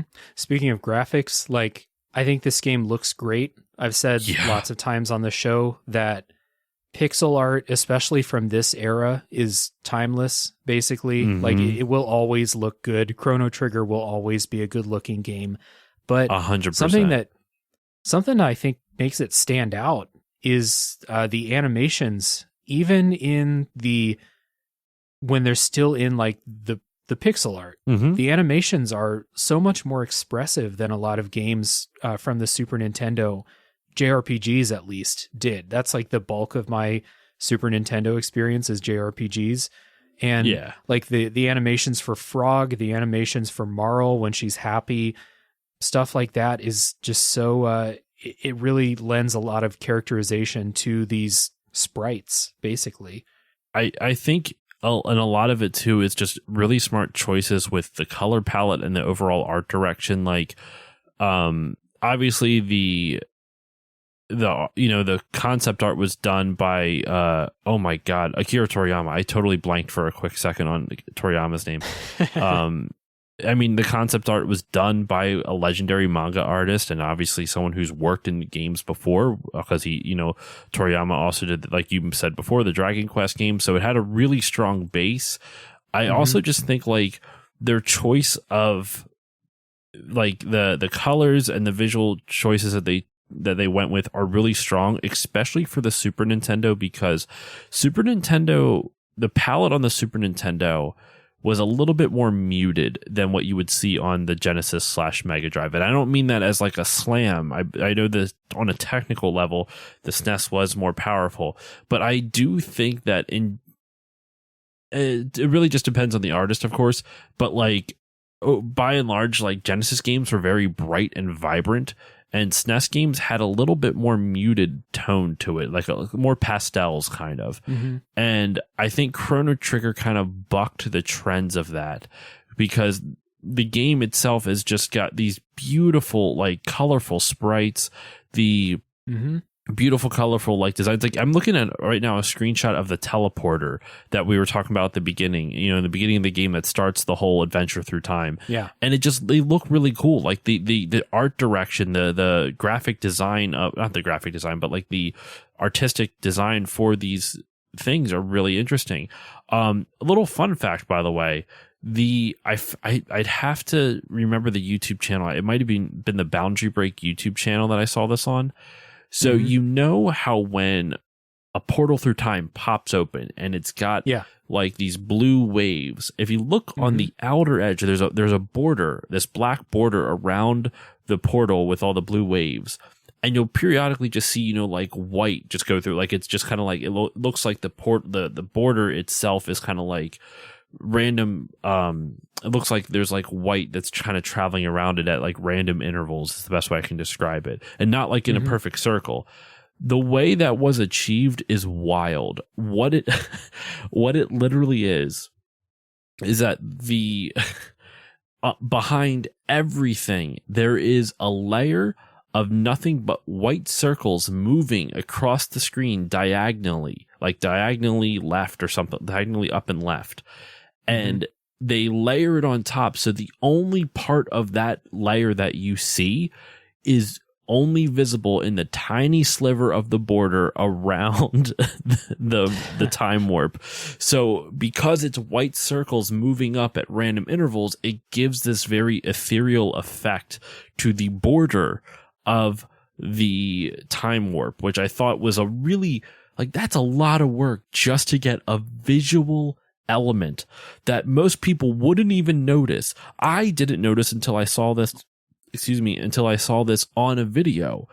But that's how much attention to detail was put into the visuals in this, where they created an entire layer for like a 2-pixel border of a time warp that only shows up on conservatively 5% of the game, or sorry, like 1% of the game. Yeah. Yeah, it's a very small part of the overall art direction for sure. But that's super interesting. And I love hearing the tricks that people used back in the day to make these visual effects, like with the technology available and stuff like that. And again, that's a lot of work and a lot of thought you just described to get that effect. That, like you said, it's a very small part of the game. It pops up. Those portals are on screen for 3 to 5 seconds and then they're gone, you know? So yeah, that's pretty cool. I'm glad you mentioned the colors, because this is a super colorful game. It is, it's just a real treat to look at. I really enjoy it. Let me ask you this. So you played the Super Nintendo version, right? Yes. Did the Super Nintendo version have the anime cutscenes in it? It did not. That was not added, I believe, until the PlayStation version of the game. It could have been added only for the DS, but I'm 90% certain. I remember the first time I played Chrono Trigger at a friend's house was the PS1 version of the game, which, by the way, listeners, never play that version. It is awful because so every time you get into a battle, the game has to load the battle. And since it's a disc-based system, you hear the thing go brrr, like having to load the instance of the battle. And I'm thinking, you didn't load this when you came onto the screen? And this is a Super Nintendo game. You're a PS1. You are a decent amount more powerful than the Super Nintendo. Why is this so difficult for you? It's awful. I don't know if it's because of a technological limitation or the port was just a shitty port, but do not play the PS1 version of Chrono Trigger or argue. I think it was bundled with Final Fantasy, I think, as well. Yeah, that does sound pretty miserable. It's so bad. I was going to say one other comment I wanted to make about the visuals. Two specific scenes in the game that I think are just visually like really pretty to look at. I don't know if they're like technically impressive, but visually I just like the way they look. One is when Chrono gets thrown into prison early in the game. That's not a spoiler alert. That's very. Is that mine, or do you want me to read? No, it happens in stories. People get thrown in prison. It's fine. Okay. And as he's escaping, there is a bridge that's connecting two towers of this prison with this big mountain in the backdrop. And the mountain doesn't do any parallax scrolling, at least in the version that I played. So maybe it did in like the Super Nintendo one, but it just looked, I think the design of that area for some reason was just really appealing to me. I just liked how the bridge looked with the two towers on either side. And then the one that I like even more is the fire. There's a campfire with all of the party members hanging out by the trees. After we're done recording, dude, I have a picture frame with like a 3D version of that. Like it like kind of goes back into it. I'll show it to you after we're done recording. Cool. Yeah, I was going to mention that campfire scene too, because it's that one stuck in my head as like something that I would like a poster of. It's a really pretty thing. The DS version and the iOS version have these Toriyama style cutscenes. Have you seen them at least? I saw a little bit of the one on the PS1 version, but I haven't seen many of the others. Do they add a lot to the game in your opinion? All right, so they're weird because those anime cutscenes they play, and then the pixel animation of the exact same thing plays afterwards. So like there's a cutscene where Frog uses his sword to cut open the side of a mountain and reveal a cave. So like they'll play the anime version of that, and then they'll play the pixelated version of that exact same scene.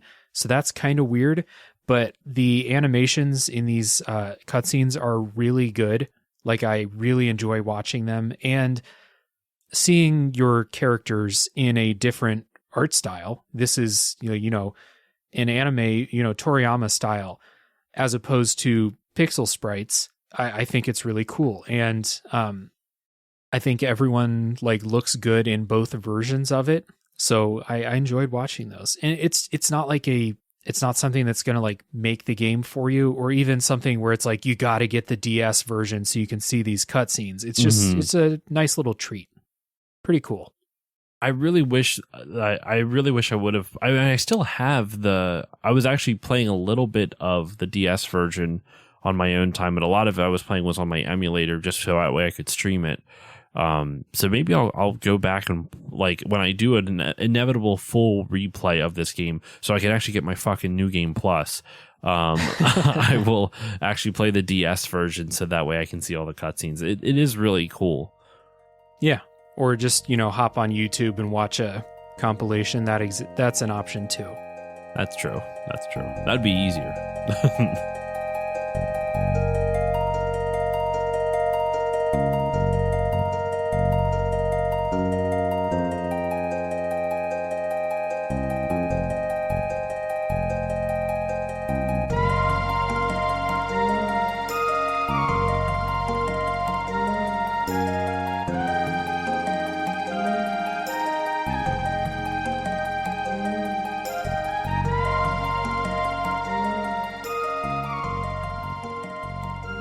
So let's get into some kind of final thoughts before we get into spoiler territory. I think I'm ready to start getting into some of these details. Guest always goes first, so for people listening, maybe people who haven't played the game, what do you want people to know about Chrono Trigger? Who would you recommend this game to? I would actually recommend this game to anyone who's interested in trying out JRPGs. The reason is because it is very accessible, I would feel like. The mechanics aren't that complicated to deal with, but there is depth there to it if you want to really break it down. It allows the player to choose between an active time battle and a wait system, so that kind of encompasses all player types in a sense. Like, do you want something that's a little bit more frenetic and a little bit more fast paced, or do you want to be able to take your time, plot out your strategy, not worry about getting attacked while you're thinking of your next move? Both options are there. Mechanically, like I said, it's relatively simple. It has great visuals, great story up to a point, which we'll get to in the spoiler wall. But at least a compelling enough story in the beginning to propel you to want to play more, and great music. Like, it really has a full package going for it, and it's a relatively easy JRPG to get into when you first start. And actually, there's a moment, and I can't say it now because it's another spoiler. I know I keep referencing the spoiler wall, but like early in the game, the time travel mechanic plays into the story. It marries the gameplay, the story, and the time travel extremely well with the events of what happens in the beginning of the game at the Millennium Fair. And I think it's a really cool way to do it, even if there are some frustrations with it. But anyway, so yeah, it's a really good game. And if those who have not tried it, if you like JRPGs, if you like RPGs, it's worth trying. It still holds up, in my opinion. It really does hold up, and it, like, visually it holds up, music holds up, gameplay, I think, there are certain games that don't age well, visually, gameplay wise, what have you, but I really think all of this holds up even today, even to modern context. And Trust me, this is not nostalgia talking here. Like, I didn't grow up with this game. This is something I played as an adult for the first time 8 years ago when I was like 25 or whatever. So like, this wasn't like something that was in the prime age of like, it wasn't a formative experience for me, but I think this game is good enough that it can be a formative experience for you, even if you're 14 or 24. Yeah, I agree with you that I think this is a good first JRPG. Number one, like you said, the mechanics are relatively simple. You're not going to be overwhelmed with character builds. You're not going to be overwhelmed with customization. It is a play through the story, use the abilities that you gain, figure out how to use them effectively. There's nothing else really required of you in that way. And I can't overstate how nice it is to play and now to recommend a JRPG that is not 45 hours long. This is pretty short, relatively. There are a couple games that are coming up on the show in the coming months that are even shorter JRPGs, and I praise them for it too. It is perfectly possible to tell a full story in a JRPG and not have it be Persona 5, 120 hours. And I love Persona 5, but God, 120 hours. I think that game earns its 120 hours, but that's a long time. That's multiple days of your life. Chrono Trigger's not like that. So if you want to see what people like about JRPGs, I think Chrono Trigger is a good game to give you a taste. You know, the story is mostly good. The characters are good. The characters, they feel like a nice group. That's something I like about good JRPGs. The character groups are memorable, lovable, etc. I feel like Chrono Trigger does all that pretty well. Plus, like you said, the game looks good. The music is fantastic. It's like best in class music as far as I'm concerned. So yeah, this one gets a pretty easy recommendation for me. I will say this game has a reputation of like one of the best games of all time, best JRPG ever made. I don't feel that way about it. I think it's a very, very well-made game, and it gets a lot of bonus points for being relatively short. It's not in my favorite JRPGs, probably because the story didn't connect with me the way that some other games like really hooked me and got me in for like an emotional journey. This game has some of those moments, but didn't get me that exact same way. I will say, I think that this game, this is one of those ones where it's like a humble brag. It's like a humble criticism where it's like, this game will kind of spoil your opinion of other 16-bit JRPGs that came out at the time, in my opinion. Not saying all of them. Like, there are still a bunch of high-quality ones. Like, I still think Final Fantasy VI holds up decently well overall. But, like, a lot of other JRPGs that came out at this time, I don't think are as good at this as this. And with that said, I am not a JRPG connoisseur. I said that at the beginning, and just to elaborate a little bit further, I don't play that many of them. I've played Final Fantasy 7, 8, 9, and 10. I have played a lot of Persona 3. Haven't beaten it yet. I've played a lot of Persona 3. And I've played this. I've played Final 6. And that's honestly it. Like, I other than like the popular series. So I say all that to say I'm not an RPG enthusiast. I like RPGs and I like JRPGs, but I haven't played a lot of them. But it's one of those ones where it's like, out of all the ones I played, this is not my favorite. And I've played a lot of others that I've never gotten far in. I've played like Atelier Iris or how do you say Atelier? I've looked at that word a bunch of times and never ever tried to say it out loud. And I'm not going to try it today. Today's not that day. Fair enough. I've tried that. I've played Ni no Kuni. I've played a bunch of others, but I don't think I've played Final 13 as well, but I never really got far enough into them to really. I've played a lot of Ni no Kuni. Anyway, sorry, I'm tangenting, but the point I'm trying to make is that I've played a decent amount, but I wouldn't consider myself an RPG connoisseur just because there are so many out there and there's people who've played so many of them. Out of the ones I've played, there are ones that I like more than Chrono Trigger, Final Fantasy 7, 8, 9, 10, but I don't think there's any of the ones I've played are better than Chrono Trigger, if that makes sense. Like, there's ones that I like more on a personal level, but when I step back and look at all the elements, to me, this is one of I see why people say this is the best JRPG, just because it has so many strong elements that it's just so hard to deny. It's not my favorite, but I find it very hard to argue that it's not the best. But like I said, I'm not a JRPG expert. I've played very few, so take that opinion with a grain of salt. But out of the ones I've played, it is not my favorite, but it is the best of the ones that I've played. Yeah, I think this game is deserving of its reputation, like in the pantheon of JRPGs. Absolutely deserves its spot. It's a very good game, and it's again it could be a very good just representative for the whole genre, I think. Not my favorite JRPG. The things that I value in JRPGs, like combat and story, things I just didn't connect with super hard in Chrono Trigger. But yeah, very good game.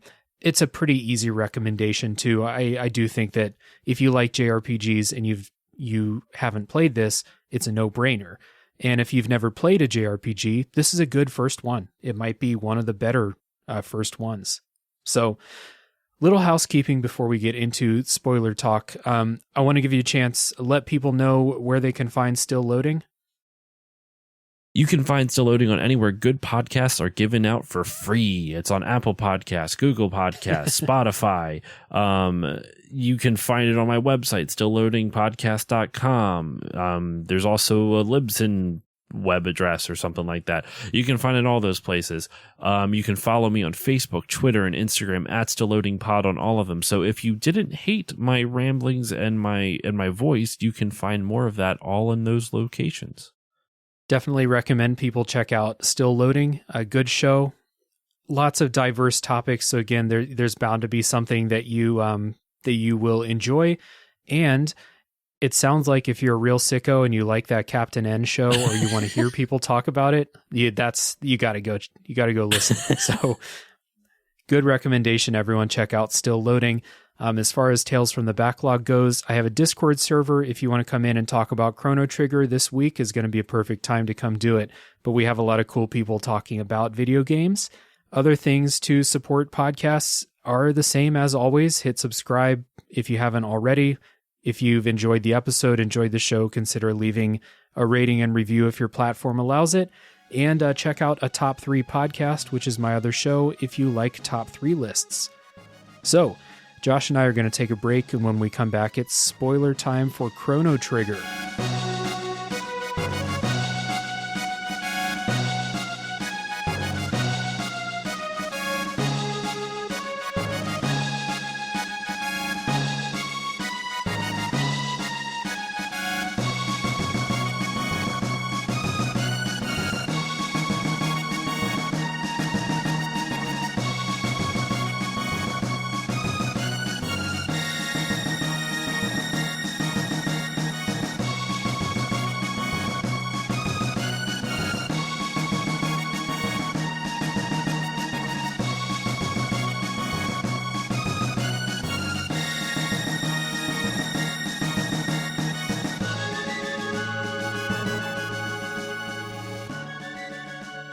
All right, Josh and I are back, and it's time for spoilers for Chrono Trigger. And we kind of danced around this in the non-spoiler part, as we do on the show.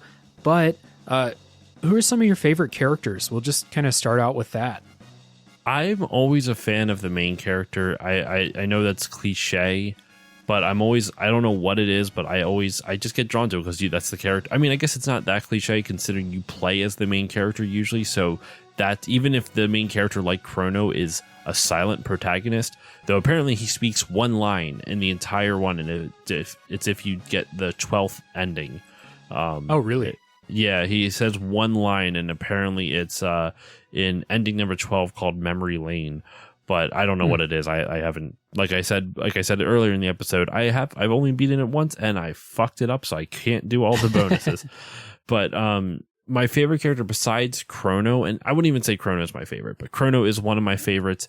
I also really just like let me find the list of all the characters again. I really like Marley a lot. I like the fact that a lot of times when you have a character who is a tomboy or like a rebellious princess, they kind of come off as like there's a bit of arrogance. There's a little bit of like anger. There's almost like they feel like the world owes them because everyone keeps doubting them type of thing. And Marley isn't like that. She's just this very genuine, kind person who also doesn't take shit from anybody. Like from the very get-go, she's not afraid to call her dad out when they're throwing Chrono in prison. She's not afraid to like stand in front of her own guards to protect Chrono. Like she's not a coward and she's not weak. She's a very strong character, and I always really liked her. And I also kind of I think you referenced it before, if maybe you haven't referenced it yet, but like Frog's an awesome character. Yeah, Frog's the best. Like Frog's my favorite, hands down. And Frog gets more attention in the story than most of the other characters do. Like you can learn about Luca's backstory, and you can learn more about Robo's backstory, but you will learn about Frog's backstory. That's part of the story of this game, is like learning about Frog, how, he and his friend, I think his name's Glenn, failed to defeat, again, names. I always called him Magus, Glenn. But why would it not be Magus? I don't know. But I said Magus as well. Okay, fair enough. Handshake. So like they have that story where they fail to defeat Magus. He gets turned into a frog. He is despondent, and then he gets this new renewed energy and purpose throughout the story. It's a really good character arc. In a lot of the side characters in the game, you learn about them. They do stuff throughout the story. They don't have like full character arcs. I think Frog might be the only one that has like a full character arc, and it feels a lot like the first half of the game, 2/3 maybe, up until the point Chrono dies. Feels like it's Frog's story that you're playing through, up until you fight Magus, at least. What I like about Frog as well is just that he kind of has a little bit of a mysterious edge to him. Like he kind of reminds me a little bit of Shadow at the beginning, from Final Six at the beginning of the game, because he comes and goes from your party. So you get this cool character and then he disappears all of a sudden.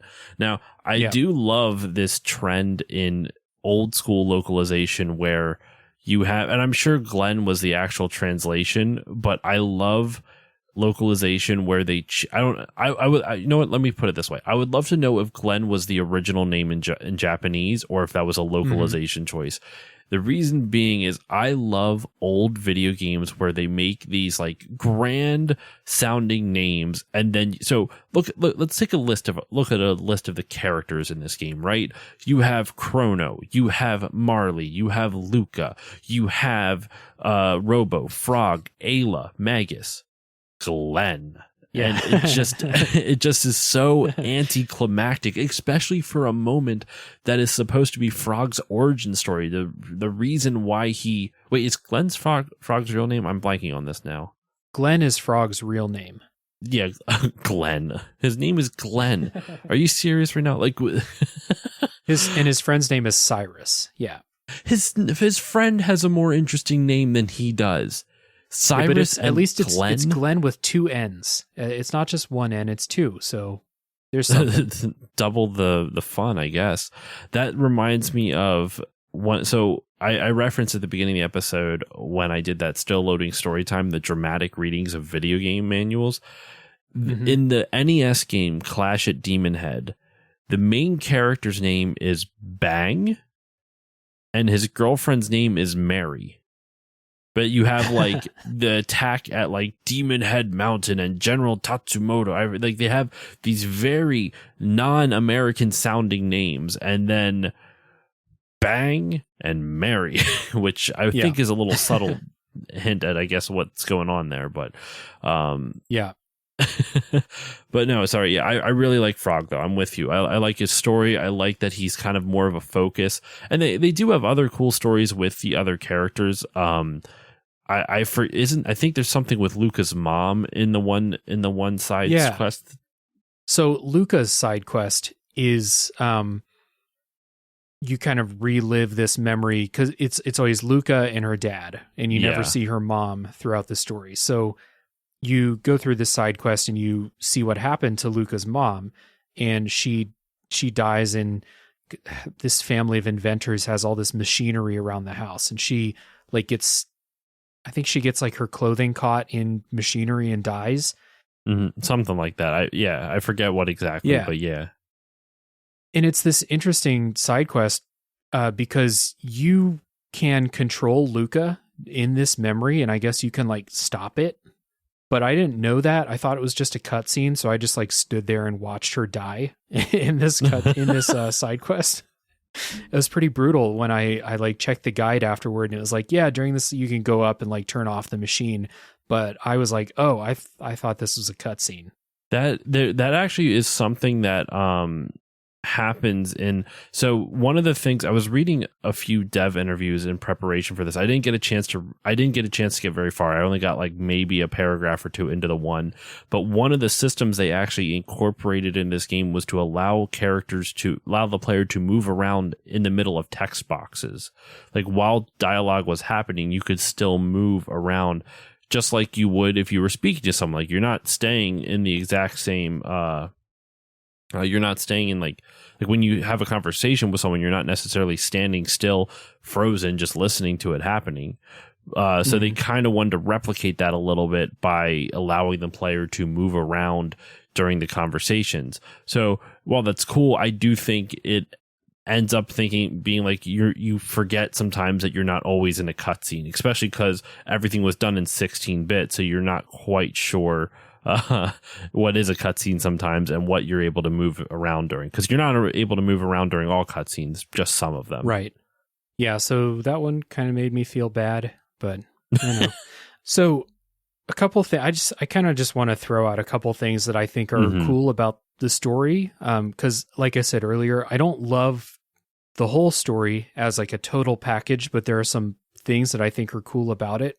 So I like how they keep kind of, I guess this is a storytelling thing, right? You keep changing who the real villain is, and this is definitely a JRPG thing. Yes. But you spend the first several hours of the game thinking that Magus is going to be the villain. He's summoning Lavos, and you have to stop him from doing that. And I like anytime you do something like that in a game, and then it turns out that that's not what you were supposed to do. So you find out later that Magus was trying to stop Lavos, and you just fucked it all up because you have this kind of revenge story with Frog, and you think he's definitely the bad guy. I have to take him down. Yep. And that's not true. And I enjoy that a lot. And I like the fact that this is the one party member that is optional. You don't have to get Magus. He actually ends up becoming a party member, which is kind of cool. It's kind of cool that you usually, at least in all the RPGs that I've played where the villain isn't the actual main villain, i.e., the dude from Final Six and Kefka being the real villain. I forget the name of the general of the kingdom, or the leader of the kingdom, but it's not like the king became joined your party. In this one, Magus joins your party. You have the option to spare him and have him join your party. And he's a pretty good party member too. I enjoyed him. He's a very good party member. So I really enjoy that. But the moment that kind of that we referenced before, the plot twist, that it's kind of where at least the story turned for me. It's the moment where Chrono dies. Yeah. Was that the same for you, or was it a different moment where the story kind of took a turn for you? I didn't expect Chrono to die. So here's how it went. So I really liked the story with Magus, how he seemed like he was the final boss, the big bad, and he's not. Then you go to the future, and you see how people are living in the future after Lavos destroyed everything. And I really like that. I really like that part of the story. Then you go to Zeal, and I do not like the storyline with Zeal and the Queen, etc. I don't like that. But then Chrono died, and I was like, okay, now I'm back in the story. We gotta buy a doll that looks like Chrono and revive him, That's where I kind of was like, that's dumb. The doll thing. I like the fact that you could bring, I like the fact that you can bring Chrono back, but that's apparently optional. You don't have to bring Chrono back to finish the game. Yeah, you can go. So when I was looking at the guide, it always, at the end of every chapter in the guide, it says, here's what happens if you go fight Lavos now. Here's what ending you'll get if you go fight Lavos now. Yeah. So you just not bring Chrono back and go fight Lavos, and I assume you get a different ending. I would guess so, but it's still really, you can go back to get Chrono, but I was actually surprised what you said a bit ago, though, that you didn't like the Kingdom of Zeal. What was it about the Kingdom of Zeal that you didn't like that much? I just it's not the kingdom. The kingdom was interesting, walking around, because it's like the people living down on the ground, living in squalor, no one has anything to eat, etc. And then the people living above the clouds or whatever. I enjoyed that. And I enjoyed walking around the kingdom. I just didn't find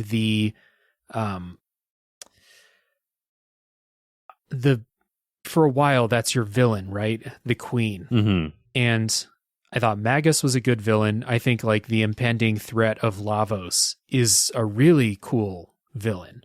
And I just didn't think that this, I didn't need an evil queen in this game. They're trying to summon Lavos. They're trying to harness Lavos's power. Lavos was coming anyway. I didn't need that. And it's this storyline is just not as compelling for me as what came before and what comes after. It's just kind of a weak part for me. Okay. I actually couldn't remember that the Lavos thing happened before. I thought that Lavos came came before the Kingdom of Zeal, but it's been a minute since I've played the game, so that would explain why I forgot that. So Lavos comes as a meteor, yeah, right, and blocks out blocks out the sun and stuff like that. And the people in Zeal, they're trying to harness the power of Lavos to, whatever you do with all that power, that's what they're trying to do. Yeah. So I'm even kind of blanking on some of the specifics of this part of the story, because it's not it just was not super interesting to me, other than seeing how the other side lives, Well, so what it says here is, let's see here. What it says here is that basically in the Antiquity time era, this is from the wiki, Chrono rescues Melchior from the Mountain of Woe and subsequently attempts to rescue Shala, the innocent Zeal princess who's being exploited by her mother, Queen Zeal. Right. So it seems like that's all. That's literally all it says about the Kingdom of Zeal in this description on the wiki. That's interesting, because then right after that is when Chrono confronts. They just go straight to Chrono confronting Lavos in the Ocean Palace of the Kingdom of Zeal. Yeah, and I think that's because they woke Lavos up, and okay, then you have to go, because they're using this machine to try and harness the power of Lavos, and now you have to go fight him, and Chrono dies. So I see. So Lavos crashes into the planet. It's not awake at the time, but the Kingdom of Zeal awakens it, or trying to, because they want to harness the power. Yeah. Okay. See, I don't mind that so much. It's because the Queen of Zeal doesn't know what's. I mean, maybe she does, because it's a super advanced civilization from what I remember, and it has been a minute since I've seen this portion of the game. But if she doesn't know what the future holds, she doesn't understand that what she's doing is awakening Lavos and going to cause the apocalypse. So it's so she turns into a villain almost, not that she's a good person, but she's a villain almost of ignorance, or because of ignorance, because she doesn't know what's going to come. No, like people warn her, people say like, you shouldn't do this is too much, etc. And she's like, no, unlimited power. It's one of those things. It's just not a super compelling villain, especially after you got your fake out with Magus. You have this impending threat, like in Earthbound. It's almost the exact same kind of impending threat from a alien, agent of destruction. See, I never thought of her as as like a replacement villain, though. I always kind of considered her like, it's like one of those things where like, who the main villain is, but then your character goes off on this side, like he gets thrown into a tornado by something, and he's in some new land, and now he has to fight the ruler of that land to get back to the original villain. And maybe you just don't like that storytelling trope, which is totally fair, because it can be done super poorly, where like, I'm even thinking of, you ever play Uncharted 3? Yeah. In that game, and this doesn't spoil anything for that game, but there's a moment in that game where literally, and this was because of poor game design on Naughty Dog's part, not because the gameplay was bad, but in terms of story design, I guess, they wanted to get a capsizing ocean liner as a set piece into the game. And the only way they could shoehorn it into the story was by having Drake get carted off by this pirate. It gives you that new pirate villain for just a moment before you get back to the main villain. And then it shows back up. And that it's so dumb, because the capsized ocean liner is sinking, and it sinks, and Drake washes up on shore back at the city that he started in, and he literally goes, "Oh, that's convenient." And I get I get that that's their way of writing it off. They realize like, this is too contrived, this is dumb, but then why did you do it? Like, it bothers me. And so I think this works better than that, in the sense that it doesn't feel like they're creating a villain just to fit a certain set piece in. I think because of the whole time travel element, I think it kind of works. But then again, I haven't gotten to this point in like 8 years, and you played it just a couple weeks ago. So like, you would have a better memory of it than I would. So maybe when I get back to it, when I do my inevitable replay of this game, maybe I'll get back to this section and not enjoy it. Yeah. I played this, I think I beat this about a month ago, and I just remember thinking like, Magus was a compelling villain. Mm-hmm. And then, the impending threat of Lavos coming, just like Gigas in Earthbound, is awesome. I love that kind of, villain, that ultimate like big bad. And then I just didn't need an evil cackling queen in the game. See, that's all. See, I guess I like the idea of Lavos. I like actually the visual design of Lavos. I think Lavos looks really cool, but I don't necessarily like that style of villain, just because there's no personality to it. There's no motive. It's just a mindless thing. And it feels like a mindless thing at the very least. Yeah. I like that it is a mindless thing, instead of like a villain with like a character and like some not to be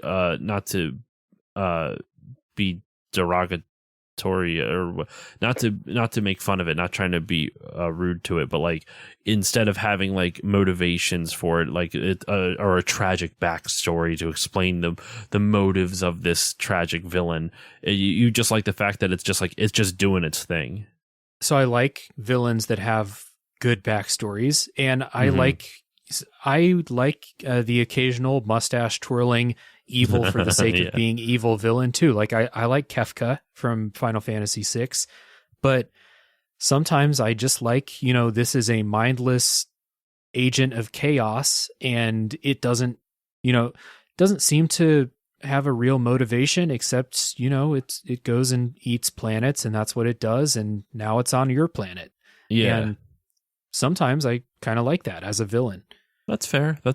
It's just not my cup of tea. I think it can be done, but I think when you have a game with a really interesting story up to a certain point with really deep characters, and then its villain is just this mindless beast, I would rather know about the mindless beast from the get-go. Like I'd rather know like this is what it's up to the whole time versus this, because otherwise you surround the game with all this mystery as to what's going on only to reveal that it's like this boring ass like there's no complexity to the villain. With that said, I think it works a lot better in this than it did in Earthbound, because Earthbound, it just kind of throws the the villain at the very end. You find out what it really is, if I remember correctly.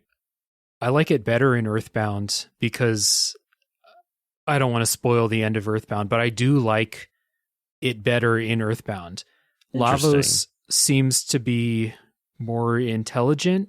Like Lavos knows what it's doing and, is this like super powerful being from the stars, I kind of like it better in Earthbound. I like Lavos a lot too, though. That's interesting that like that's just kind of crazy that we come at it from different perspectives there. Like I prefer the one that at least I know what, like when it's a simple villain, I want a simple reason. I want to know it right away. When it's a more complex, if it's a more complex, if it's a simple villain, I don't want that to be the big plot twist at the end, because then it feels like the plot twist has been cheated to me. But to be fair, in Earthbound, the game itself is super silly. Like it's not like the game has a crazy complex plot, or like that game is meant more to make you think about. It's more to be introspective than anything, if you're going to read into it at all. But anyway, I like Lavos is fine. I guess I didn't mind the Queen of Zeal as much because she didn't seem like a replacement villain. She just kind of seemed like this is the villain that you have. This is like the next boss you have to get through to get to the big bad, if that makes sense. Yeah. I get it from like a storyboard perspective, but I just didn't, find her very compelling.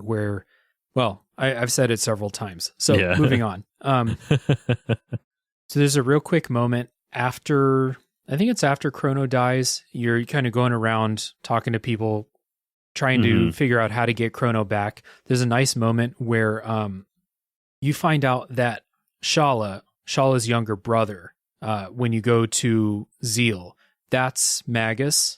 Yes. And he had a cat following him around in all those scenes when he was a little kid. He fell into a time portal, and that's where Magus came from.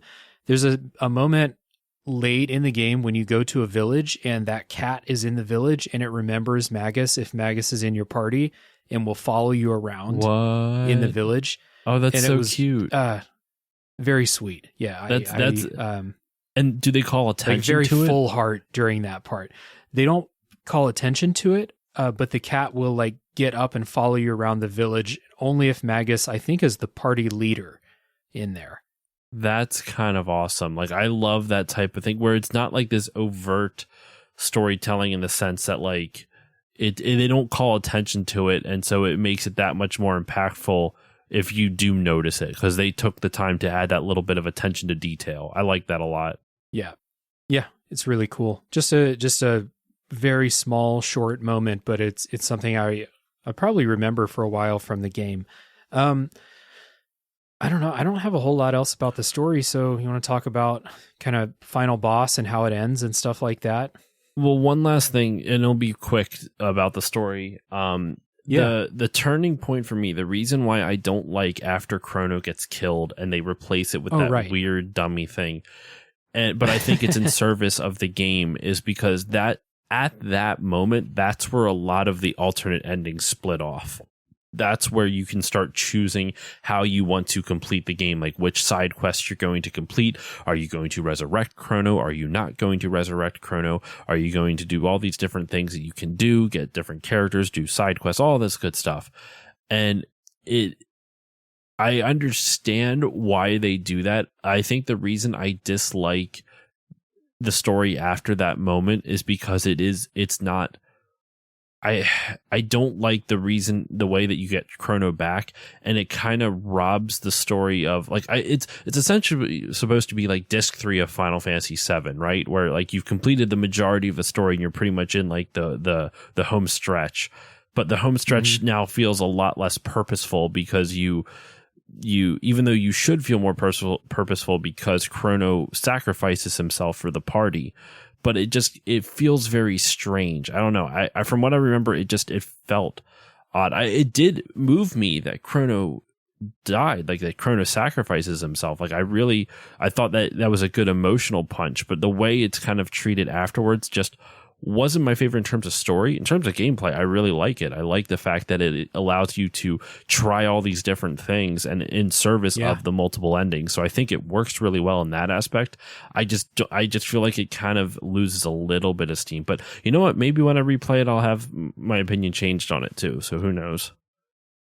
I enjoy that from a gameplay part, partly because this made me appreciate how good Ayla is in combat, even though I don't like her as a character at all. She's excellent in combat, especially when Chrono's not there. And so I enjoyed this, like from a gameplay perspective, and I enjoyed from a story perspective. You know, the leader is gone and the party's going to band together to try and get them back. And I enjoyed that a lot more than what you referenced in Final Fantasy VII. But yeah, so I did enjoy that part. And then when you get him back and then it's finally like, okay, we've got it. It's go time. It's time to go finish this off. So do you remember if you did the Black Omen? It's an optional thing. It's like a boss rush and you fight Queen Zeal at the end. I might have done that. I think I don't remember. I genuinely don't remember. I feel like I might have done it. Fighting Queen Zeal sounds familiar to me, but I don't remember anything else. It's a super gimmicky boss fight against Queen Zeal, which was fine. I don't love boss rushes, especially in games where if you die on, like, let's say there's a boss rush of like 5 bosses and you die after boss 3, you have to do the whole thing over again. Yeah. And the Black Omen is not like so bad in that way, but the final boss against Lavos has like 11 forms. It's ridiculous.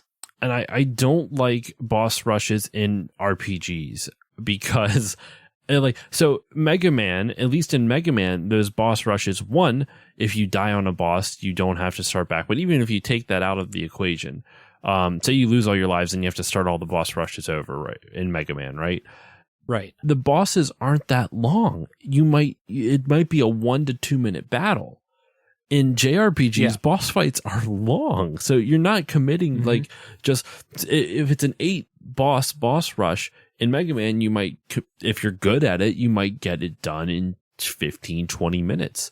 In 15, 20 minutes, that's one boss in a JRPG. Like you're spending, it could be like some bosses you might get done pretty quickly, but in general, you're spending at least 5 to 10, I would say at least 10 minutes on a boss.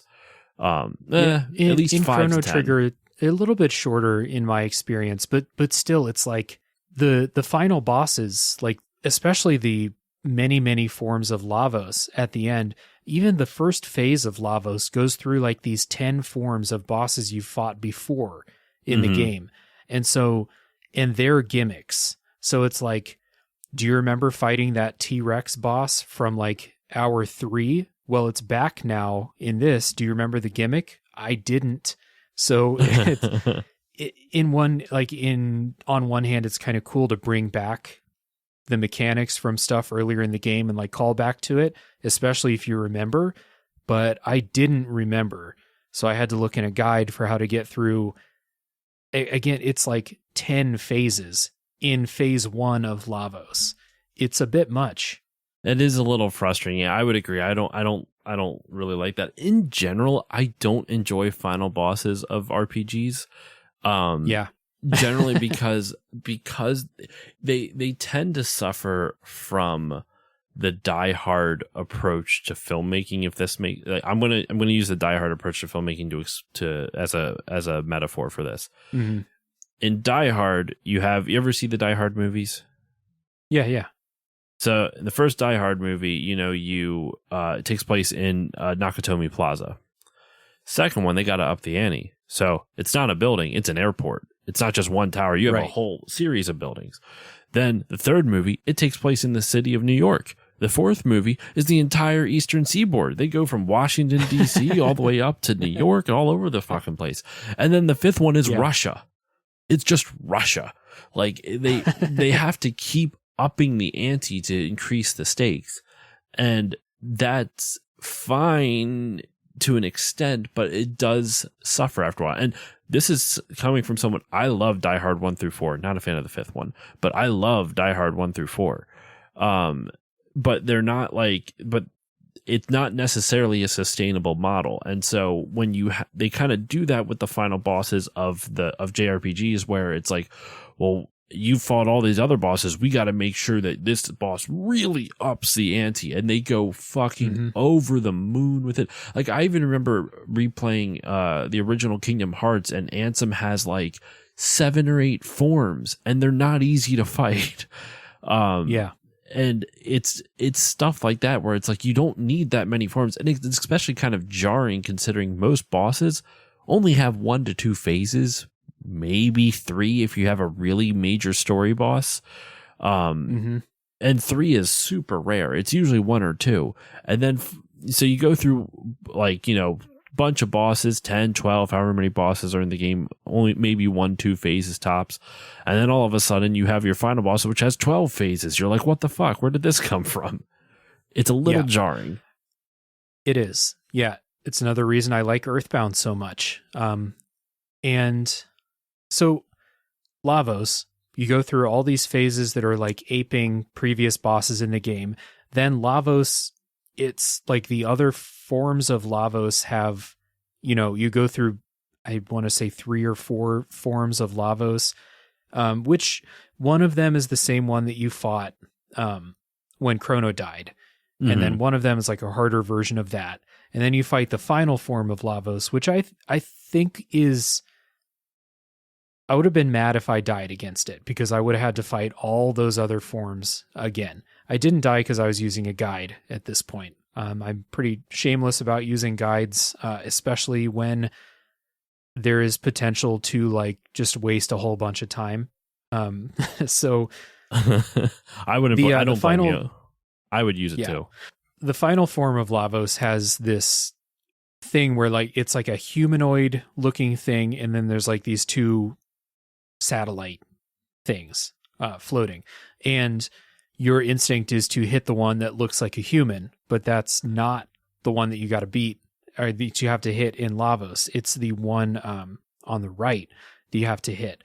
And so you're kind of spinning these plates in the fight, like trying to keep up. It's one of those fights where like you're trying to keep up damage on this part while also dealing with attacks from this part and healing from this part. It's one of those, right? And I thought that was like kind of fun, but I was using a guide because I was so like in the back of my head, I was like, man, if you die here, it's going to take you 20 minutes to get back to this point. And I was like, not up for that. And kind of like what you said, like final bosses in JRPGs are just like too much sometimes. And I think that's, like I like Lavos. I like the idea of these different forms. But in play, like in practice, it's a lot. Yeah. Not sure I love it. No, I'm with you. So which, do you remember which ending you got? Like when you played it, when you finished it? Not even in the slightest. I remember, I can tell you exactly what I did though. So you know how there is in the ending, you can fight your way through like an airship to like get you to like, it was like, I forget, I think it's the Black Omen maybe. Is that what it is? I think you have to fight all your way through it and defeat Queen Zeal. And then, so I skipped that and I just took the end of time and said, hey, take me straight to Lavos. And I did that so I could bypass. At that point, I was just like, I don't want to do the whole Black Omen ship. Black Omen's the ship, right? Am I remembering this correctly? Yep. Mm-hmm. Holy shit. It's a boss rush. So I thought that was, when you were talking about it, I thought that was just a side quest. And I guess it technically is because you don't need to do it to beat the game. But you need, in order to get the new game plus, you need to do the Black Omen. You have to do it. Okay. You have to do it because I didn't do it, and that's what fucked me over. I see. Okay. So I did it. I was just kind of following what this guide said to do, and I was like kind of curious, like what's in there, you know. I want to see what's in there at least. So I did it. I think I got what's considered to be like the standard ending of the game. You beat Lavos, everyone celebrates, and then all the characters say goodbye as they head home to their own like home time period, you know? And, you know, you come to really like all of the crew except for Ayla in my case. So I was not sad to see her go, but like when Robo goes back to the future and like, you know, you're never going to see Robo again. He's from 1,000 years into the future. Yep. So yeah, I like that ending. It's kind of bittersweet, you know, saying goodbye to your crew from the whole game, characters that I really like. Yeah, it's, you know, nice, tied up. I think that the game, like at least this ending, ties it all up pretty neatly. I agree. I mean, I wish I forget. I genuinely forget what mine was. I like bittersweet endings though. I like ones that it makes you really enjoy the time that you had in the game, and you feel sad that it's over because you know you can't have it again. That kind of I like endings that do that. It kind of reminds me of I know I've been referencing a lot of random stuff throughout this episode, but have you ever watched The Office? Yeah. I love the quote from Andy Bernard at the end of the show. This doesn't spoil anything in case for some reason anyone's curious about the storyline of The Office, which doesn't, kind of has one, but kind of not. But yeah, in the last episode, Andy Bernard says, I really wish you knew in the moment when you were in the good times, because you almost always realize it after the fact.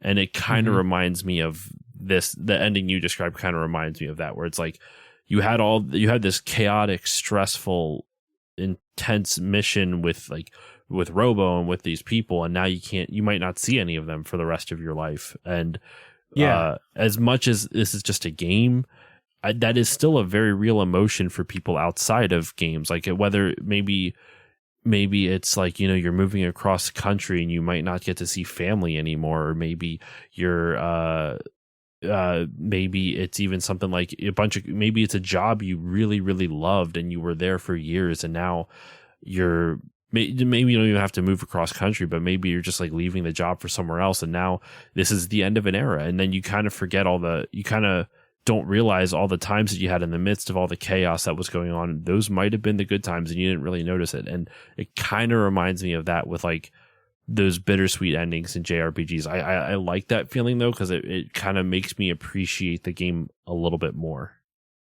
Mm-hmm. The very real world thing, like the feeling I had was like that feeling when the characters are saying goodbye, and you're like, man, I hope they can see each other again, but that is impossible. It will never happen. And that's a situation you find yourself in real life sometimes too. And that, like those situations you described where you say goodbye, you're like, and in the back of your mind, you kind of know, like, especially as you get older, this happens more and more often, right? And you're like, I'll probably never see that person again. Or, I had this luck. It didn't turn out this way, but I had this feeling the last time I was visiting the United States when I still lived overseas, and I said goodbye to my dog. I was like, hey man, dogs don't live forever. This might be the last time you see your dog. And it's kind of the same feeling I got from the end of Chrono Trigger. Of course, I love my dog more than I love Robo from Chrono Trigger, but same kind of emotion. So definitely like celebratory. You defeated Lavos, you saved all of these time periods, but the crew is splitting up and they will never see each other again. Now, I never played Chrono Cross. I don't even know if any of these characters are in Chrono Cross. I know nothing I'm not sure about either. that game. Yeah, so I have no idea. But I'm going to guess that they're different characters from what little I've seen. Looks like a different cast. Last couple things before we wrap up. I was never really interested in playing Chrono Cross. I've heard a lot of divisive opinions about it, but I did like this game enough that I'm now interested. I think I will play Chrono Cross sometime. Have you played it? I've played a little bit of it. I actually have a strategy guide of it. I haven't really gotten far into the game when I first got it, but has an amazing soundtrack as well. Like the opening song with the opening cinematic to Chrono Cross is fantastic. Okay. Well, that's Mitsuda too, I think. So I probably think so. I don't know off the top of my head, but the things that I remember that I don't have enough of an opinion on it, but it has more the thing is, the things that I think you liked about Chrono Trigger are very not the same in Chrono Cross. For example, the things that you liked, how concise and direct it was. There's like 30 characters in Chrono Cross. There were 6 in Chrono Trigger. Right. And it's one of those games where you may not get all of them in the one playthrough. Like I don't think it's possible to get all of them in one playthrough. It's one of those games. Okay. Those games are not good for me because I rarely replay games. Like very rarely. Now I don't know how much like you can get. I don't know how good the story is. I don't know how interesting the characters are. So if you don't mind just playing through the game one time and just getting what you get, then you might enjoy it. I have no idea though. I have no idea if it's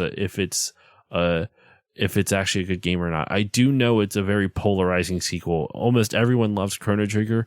It's very split on the sequel.